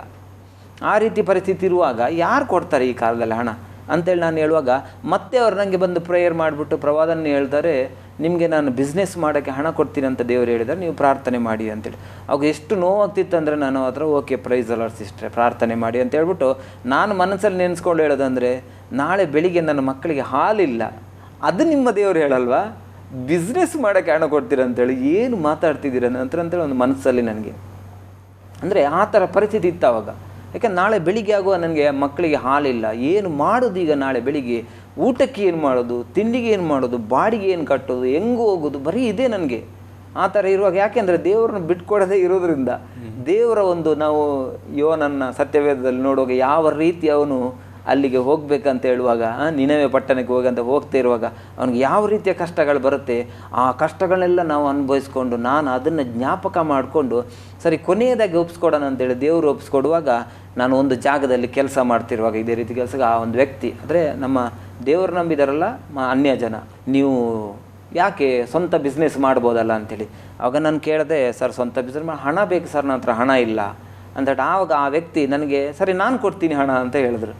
ಯಾಕೆಂದರೆ ನಮಗೆ ಒಂದು ನಾವು ಏನಾದರೂ ಒಂದು ತೊಗೊಬೇಕಂದ್ರೆ ಅಲ್ಲ ಬ್ಯಾಂಕಲ್ಲಿ ಲೋನ್ ತೊಗೊಬೇಕಂದ್ರೆ ಶ್ಯೂರಿಟಿ ಕೇಳ್ತಾರೆ, ಡಾಕ್ಯುಮೆಂಟ್ಸ್ಗಳು ಕೇಳ್ತಾರೆ. ಆದರೆ ಈ ವ್ಯಕ್ತಿ ನಾನು ಈವರೆಗೂ ಆ ವ್ಯಕ್ತಿ ನೀನು ಎಲ್ಲಿದೆಯಾ, ಯಾವ ಊರು ಸ್ವಂತ, ಏನು ಕೇಳಲಿಲ್ಲ ಈವರೆಗೂ. ಅವ್ರು ಏನು ಮಾಡ್ತಂದರೆ ನಾನು ನಂಬಿಲ್ಲ ನಾನು, ಯಾಕೆಂದರೆ ನನಗೆ ನಂಬಿಕೆ ಇಲ್ಲ ಹಣ ಕೊಡ್ತಾರೆ ಅಂತ ಹೇಳ್ಬಿಟ್ಟು. ಆವಾಗ ಅವ್ರು ಹೇಳಿದ್ರು, ಒಂದು ದಿವಸ ನನಗೆ ಫೋನ್ ಮಾಡಿದ್ರು, ಬನ್ನಿ ಮನೆ ಬನ್ನಿ ಹಣ ತಗೊಂಡು ಹೋಗಿ ಅಂತ ಹೇಳುವಾಗ ಅವ್ರು ನಾನು ಮನೆಗೆ ಹೋಗಿ ಅವ್ರು ನನಗೆ 3 ಲಕ್ಷ ರೂಪಾಯಿ ಚೆಕ್ ಕೊಟ್ಟರು. ನನಗೆ ಬಹಳ ಆಶ್ಚರ್ಯ ಆಗ್ಬಿಡ್ತು ಆ ಚೆಕ್ ನೋಡ್ಬಿಟ್ಟು. ಮತ್ತೆ ನನಗೆ ಬ್ಯಾಂಕಿಗೆ ಹಾಕ್ಬಿಟ್ಟು ಕ್ಲಿಯರ್ ಆಗೋ ತನಕ ನನಗೆ ನಂಬಿಕೆ ಇಲ್ಲ, ನಿಜವಾಗ್ಲೂ ಕೊಟ್ಟಿದ್ದಾರೆ ಅವರು ಹಣ ಅಂತೇಳಿ. ಅವ್ರು ನನಗೆ 3 ಲಕ್ಷ ರೂಪಾಯಿ ಕೊಡ್ತಾರೆ. ಆಮೇಲೆ ಮತ್ತೆ ಸ್ವಲ್ಪ ದಿನ ಆದಮೇಲೆ ಮತ್ತೆ ಅವ್ರು ನನಗೆ 7 ಲಕ್ಷ ರೂಪಾಯಿ ಕೊಡ್ತಾರೆ. ಅಂದರೆ 10 ಲಕ್ಷ ರೂಪಾಯಿ ಅವ್ರು ಕೊಡ್ತಾರೆ. ಆವಾಗ ಅಲ್ಲಿ ದೇವರು ಮಾಡಿದಂಥ ಒಂದು ವಾಗ್ದಾನ ನೆರವೇರುತ್ತೆ. ಅದೇ ರೀತಿಯಾಗಿ ಹಣವನ್ನು ಕೊಡುವಾಗ ನಾನು ಹಣವನ್ನು ಹಾಕಿ ಬಿಸ್ನೆಸ್ ಮಾಡೋಕ್ಕೆ ಸ್ಟಾರ್ಟ್ ಮಾಡ್ತೀನಿ. ಬಿಸ್ನೆಸ್ ಮಾಡುವಾಗ ಆವಾಗ ನಾನು ಸೇವೆ ಸ್ಟಾರ್ಟ್ ಮಾಡಿರಲಿಲ್ಲ ಮಂಗಳೂರಲ್ಲಿ. ನಾನು ಈ ಥರ ಸಭೆಗೆ ಹೋಗ್ತಾಯಿದ್ದೀನಿ. ಸಭೆಗೆ ಹೋಗ್ತಿರುವಾಗ ಒಬ್ಬರು ಸೇವಕರು ನನಗೆ ಕಾಣ್ತಾರೆ. ಆ ಸೇವಕರಂದರೆ ಬಹಳ ಕಷ್ಟದಲ್ಲಿರ್ತಾರೆ. ಅವರ ಒಂದು ಸ್ಕೂಲಲ್ಲಿ ಸಭೆ ನಡೆಸ್ತಾ ಇರ್ತಾರೆ ಅವರು. ಅದನ್ನು ಆವಾಗ ಆ ಸೇವಕರಿಗೆ ದೇವರು ನಾನು ಸಹಾಯ ಮಾಡೋ ಥರ ಮಾಡ್ತಾರೆ. ಆ ಸೇವಕರಿಗೆ ಸಹಾಯ ಮಾಡೋದಾಗಲಿ ಅಲ್ಲ ಬಡವರಿಗೆ ಸಹಾಯ ಮಾಡೋದಾಗಲಿ, ಯಾರೆಲ್ಲ ಕಷ್ಟದವರಿದ್ದಾರೆ ಅವರಿಗೆಲ್ಲ ನಾನು ಸಹಾಯ ಮಾಡೋಕ್ಕೆ ಸ್ಟಾರ್ಟ್ ಮಾಡ್ತೀನಿ. ಅಂದರೆ ದೇವರು ಮಾಡಿರೋ ವಾಗ್ದಾನ ಅಲ್ಲಿ ಪ್ರವಾದನೆ ನೆರವೇರುತ್ತೆ. ಆ ಥರ ಮಾಡುವಾಗ ಆ ಟೈಮಲ್ಲಿ ನಾನು ಹಣದಲ್ಲೇ ಇರುವಾಗ ನನಗೆ ಈ ಮತ್ತೆ ಸೇವೆಯ ವಿಷಯ ನನಗೆ ಮರ್ತೋಗುತ್ತೆ. ಸೇವೆ ಮಾಡಲ್ಲ ನಾನು. ಅವಾಗ ಮತ್ತೆ ಆ ರೀತಿ ನಾನು ಸಭೆಗೆ ಹೋಗ್ತಾ ಇರುವಾಗ ಈ ಬಂದ ಸೇವಕರೆಲ್ಲ ಪ್ರವಾದನೆ ಮಾಡುವವರೆಲ್ಲ ನನಗೆ ಹೇಳ್ತಾರೆ, ನೀವು ಯಾಕೆ ಇನ್ನೂ ಕೂತಿದ್ರೆ ಸೇವೆ ಮಾಡಿ ಅಂತೇಳಿ. ಆ ಸೇವೆ ಮಾಡಿ ಅಂತ ಹೇಳುವ ಟೈಮಲ್ಲಿ ನನ್ನ ಹತ್ರ ಹಣ ಇರೋದ್ರಿಂದ ನನಗೆ ಅಲ್ಲಿ ಸೇವೆ ಮಾಡೋಕ್ಕೆ ಇಷ್ಟ ಇರಲ್ಲ. ಆ ಹಣವನ್ನು ಹಿಡ್ಕೊಂಡು ನಾನು ಬಿಸ್ನೆಸ್ ಮಾಡ್ತಾನೇ ಇರ್ತೀನಿ. ಆ ಟೈಮಲ್ಲಿ ಬರ್ತಾ ಬರ್ತಾ ದೇವರು ಏನು ಮಾಡ್ತಾರಂದರೆ ಆ ನನ್ನ ಹಣವನ್ನೆಲ್ಲ ನಿಲ್ಲು ಮಾಡಿಬಿಡ್ತಾರೆ. ಆ 10 ಲಕ್ಷ ಕೊಟ್ಟಿರೋಂಥ ಹಣವು ನನ್ನ ಹತ್ರ ಹಣ ಇಲ್ಲದೆ ಇರುವ ಥರ ದೇವರು ಮಾಡ್ತಾರೆ. ದೇವರು ಮಾಡ್ತಾರಾಗ ನನಗೆ ಮತ್ತೆ ಜ್ಞಾಪಕ ಬರುತ್ತೆ. ಆವಾಗ ಮತ್ತೆ ದೇವರ ಪ್ರವಾದನೆ ನೆನಪು ಬಂದುಬಿಟ್ಟು, ಓ ದೇವರು ಸೇವೆ ಮಾಡೋಕ್ಕೆ ಹೇಳಿದ್ದಾರೆ, ದೇವರ ಸೇವೆಗೆ ನಾನು ಬಂದಿಲ್ಲ, ದೇವರ ಸೇವೆ ಮಾಡ್ತಾಯಿಲ್ಲ, ದೇವರು ಹೇಳಿದ್ದನ್ನು ನಾನು ಮಾಡ್ಕೊಂಡು ಬಂದೆ, ಆ ಕಾರಣಕ್ಕೋಸ್ಕರ ದೇವರು ನನ್ನ ಕೈಯನ್ನು ಖಾಲಿ ಮಾಡಿದ್ದಾರೆ ಅಂತೇಳಿ ನನಗೆ ಒಂದು ದೇವರ ಜ್ಞಾಪಕ ಬರ್ತದೆ. ಮತ್ತೆ ಆವಾಗ ನಾನು ದೇವರ ಸೇವೆಗೆ ಇಳಿತೀನಿ, ದೇವರ ಸೇವೆಯನ್ನು ಮಾಡೋಕ್ಕೆ ಸ್ಟಾರ್ಟ್ ಮಾಡ್ತೀನಿ. ಆವಾಗ ದೇವರ ಸೇವೆಯನ್ನು ಸ್ಟಾರ್ಟ್ ಮಾಡುವಾಗ ನಾನು ಒಂದು ದಿವಸ ಸೇವೆಯನ್ನು ಸ್ಟಾರ್ಟ್ ಮಾಡಬೇಕಂತೇಳಿ ನಾವು ಇದು ಮಾಡುವಾಗ ಸ್ಟಾರ್ಟ್ ಮಾಡಿ ಒಂದು 2-3 ವಾರದಲ್ಲೇ ನಾನು ಮೇಲ್ಗಡೆ ಫಸ್ಟ್ ಫ್ಲೋರಲ್ಲಿ ನಿಲ್ಲುವಾಗ ನಾನು ನಮ್ಮ ಮಗ ಕೆಳಗಡೆ ಆಡ್ತಾ ಇರ್ತಾನೆ, ಅವನ್ನ ನಾನು ಕರಿತೀನಿ ಬಗ್ಗಿಬಿಟ್ಟು. ಕರೆದಿರುವಾಗ ಏನಾಯಿತು ಗೊತ್ತಾರೆ, ಇದ್ದಕ್ಕಿದ್ದಂಗೆ ಫಸ್ಟ್ ಫ್ಲೋರಿಂದ ಕೆಳಗಡೆ ಬೀಳ್ತೀನಿ ನಾನು. ಫಸ್ಟ್ ಫ್ಲೋರಲ್ಲಿ ನಾನು ಕೆಳಗಡೆ ಬೀಳುವಾಗ ಅಕ್ಕಪಕ್ಕದವರೆಲ್ಲ ಓಡಿ ಬರ್ತಾರೆ. ಯಾಕೆಂದರೆ ನನ್ನ ತಲೆ ಕೆಳಗಡೆ ಹಾಕಿ ಕೆಳಗಡೆ ಬೀಳ್ತೀನಿ. ಕೆಳಗಡೆ ಬೀಳುವಾಗ ನನಗೊಂದು ಮೇಂಡಲ್ ಆಯಿತು, ನನ್ನ ಮುಗಿದೋಯ್ತು. ಆಯಿತು ಆಯಿತು ಮುಗಿದೋಯ್ತು, ಸೇವೆ ಸ್ಟಾರ್ಟ್ ಮಾಡೋಕ್ಕೆ ಹೇಳಿದ್ರೆ ಸ್ಟಾರ್ಟ್ ಮಾಡೋದ್ನಲ್ಲ ಏನೋ ಮುಗಿದೋಯ್ತಾನೆ ಅಂತೇಳ್ಬಿಟ್ಟು ಕೆಳಗಡೆ ಬೀಳುವಾಗ ನನಗೆ ತಲೆಗೆ ಏನು ಏಟಾಗಿಲ್ಲ, ಯಾವುದೇ ರೀತಿಯ ಪ್ರಾಬ್ಲಮ್ ಆಗಿಲ್ಲ. ಸೊಂಟಕ್ಕೆ ಮಾತ್ರ ಏಟು ಬಿಡ್ದುಬಿಡ್ತು. ಸೊಂಟಕ್ಕೆ ಏಟು ಬಿಡ್ದು ಕೈ, ನಂದು ಎಡದ ಕೈ ಕಟ್ಟಾಗ್ಬಿಡ್ತು. ಎಡದ ಕೈ ಕಟ್ಟಾಗ್ಬಿಟ್ಟು ನನಗೆ ನಡೆಯೋಕ್ಕಾಗಿಲ್ಲ. ನಾನು ಎತ್ಬಿಟ್ಟು ಆಟೋದಲ್ಲಿ ಹಾಕಿ ಮತ್ತೆ ಹಾಸ್ಪಿಟ್ಲಿಗೆ ಹಾಕಿದ್ರು. ಹಾಸ್ಪಿಟ್ಲಲ್ಲಿ ನಾನು ಅಂದ್ಕೊಂಡೆ, ಇನ್ನು ನಂಗೆ ನಡೆಯೋಕ್ಕಾಗಲ್ಲ, ನಾನು ಇನ್ನು ಮಲ್ಕೊಂಡಲ್ಲಿ ಇರಬೇಕು, ಸೊಂಟ ಹೋಯ್ತು ಅಂತ ಹೇಳ್ಬಿಟ್ಟು ನಾನು ಹೇಳುವಾಗ ಮತ್ತೆ ನನಗೆ ದೇವ್ರೇ ಏನಪ್ಪ, ಸೇವೆ ಮಾಡಲ್ಲ ಅಂದ್ರೂ ಗಾಡಿಯಲ್ಲಿ ಬೀಳ್ತೀನಿ, ಆ್ಯಕ್ಸಿಡೆಂಟ್ ಆಗುತ್ತೆ. ಇವಾಗ ನಾನು ಸೇವೆ ಸ್ಟಾರ್ಟ್ ಮಾಡಿದ್ದೀನಲ್ಲ, ನಾನು ನಿನ್ನ ನಂಬ್ತಾ ಇದ್ದೀನಿ, ಯಾಕೆ ಈ ಥರ ಆಯಿತು ಅಂಥೇಳಿ ನಾನು ಮತ್ತೆ ದೇವ್ರನ್ನ ಪ್ರಾರ್ಥನೆ ಮಾಡುವಾಗ ದೇವರು ನನಗೆ ಎಲ್ಲ ಗುಣಪಡಿಸಿ ಆ ಕೈ ಕಟ್ಟಾಗಿದ್ದನ್ನು ಒಂದೇ ದಿವಸದಲ್ಲಿ ಆಪ್ರೇಷನ್ ಮಾಡಿ ಜಾಯಿಂಟ್ ಮಾಡಿ 3 ದಿವಸದಲ್ಲಿ ನಾನು ಮನೆಗೆ ಬರ್ತೀನಿ. ಆದಿತ್ಯವಾರನೇ ನಾನು ಪ್ರಸಂಗ ಮಾಡಿ ದೇವರ ವಾಕ್ಯವನ್ನು ಕೊಟ್ಟು ಬಂದು ಸಾಯಂಕಾಲ ಹೊತ್ತು ನಾನು ಕೆಳಗಡೆ ಬೀಳ್ತೀನಿ ಫಸ್ಟ್ ಫ್ಲೋರಲ್ಲಿ. ಆಮೇಲೆ ನೆಕ್ಸ್ಟ್ ವಾರಕ್ಕೆ ನಾನು ಅದೇ ಕೈಯನ್ನು ಹಿಂಗೆ ಕಟ್ಕೊಂಡು ದೇವರ ವಾಕ್ಯ ಮತ್ತೆ ಸಭೆಯಲ್ಲಿ ಕೊಡ್ತೀನಿ. ದೇವರು ಆ ಥರ ದೊಡ್ಡ ಅದ್ಭುತಗಳನ್ನ ಮಾಡಿದ್ದಾರೆ ನಮ್ಮ ಜೀವಿತದಲ್ಲಿ. ಮುಂದಿನ ದರ್ಶನ ಏನು ಪಾಸ್ಟರ್ ಸೇವೆಯಲ್ಲಿ? ಮುಂದಿನ ದರ್ಶನ ದೇವರು ಹೇಳಿದ್ದಾರೆ, ಅನ್ಯ ಜನಗಳನ್ನು ಖಂಡಿತವಾಗ್ಲೂ ಪ್ರಾರ್ಥನೆ ಮಾಡಿ, ಈ ಪಟ್ಟಣಕ್ಕೋಸ್ಕರ ಪ್ರಾರ್ಥನೆ ಮಾಡಂತ ದೇವರು ಹೇಳಿದ್ದಾರೆ. ದೇವರ ಸೇವೆ, ದೇವರು ತೋರಿಸಿದಂಥ ದರ್ಶನವನ್ನು ಎಲ್ಲ ದೇವ್ರ ಕೈಯಲ್ಲಿ ಒಪ್ಪಿಸ್ಕೊಟ್ಟಿದ್ದೀನಿ. ಯಾಕೆಂದರೆ ದೇವರು ಯಾವ ರೀತಿಯಾಗಿ ನಮಗೆ ವಾಗ್ದಾನ ಮಾಡ್ತಾರೆ ಅದನ್ನು ಖಂಡಿತವಾಗ್ಲೂ ದೇವರು ನಡೆಸ್ತಾರೆ, ಖಂಡಿತವಾಗ್ಲೂ ಮಾಡ್ತಾರೆ. ಅದೇ ರೀತಿಯಾಗಿ ಸೇವೆ ಮಾಡ್ಕೊಂಡು ಹೋಗ್ಬೇಕಂತ. ತುಂಬ ಸಂತೋಷ ಆಯ್ತು ಪಾಸ್ಟರ್ ನಿಮ್ಮ ಈ ಸಾಕ್ಷಿಯನ್ನು ಕೇಳಿ. ದೇವರು ಇನ್ನೂ ಹೆಚ್ಚಾಗಿ ನಿಮ್ಮನ್ನು ಮಂಗಳೂರು ಪಟ್ಟಣದಲ್ಲಿ ಆಶೀರ್ವದಿಸಲಿ ಎಂದು ನಾವು ಹಾರೈಸ್ತೇವೆ. ದೇವರು ನಿಮ್ಮನ್ನು ಆಶೀರ್ವದಿಸಲಿ. ಪ್ರಿಯ ವೀಕ್ಷಕರೇ, ಪಾಸ್ಟರ್ ಮಂಜುನಾಥ್ ಅವರ ಸಾಕ್ಷಿ ನಿಮಗೆ ನಿಜವಾಗಿ ಆಶೀರ್ವಾದದಾಯಕವಾಗಿದೆ ಎಂದು ನಾವು ನಂಬುತ್ತಿದ್ದೇವೆ. ಮುಂದಿನ ಮತ್ತೊಬ್ಬರು ದೇವಸೇವಕರೊಂದಿಗೆ ಇದೇ ಸುವಾರ್ತಿಕದಲ್ಲಿ ನಿಮ್ಮನ್ನು ಸಂಧಿಸುತ್ತೇವೆ. ಅಲ್ಲಿಯವರೆಗೆ ತಪ್ಪದೇ ವೀಕ್ಷಿಸಿ ಆಸರೆ ಟಿವಿ. ವಂದನೆಗಳು.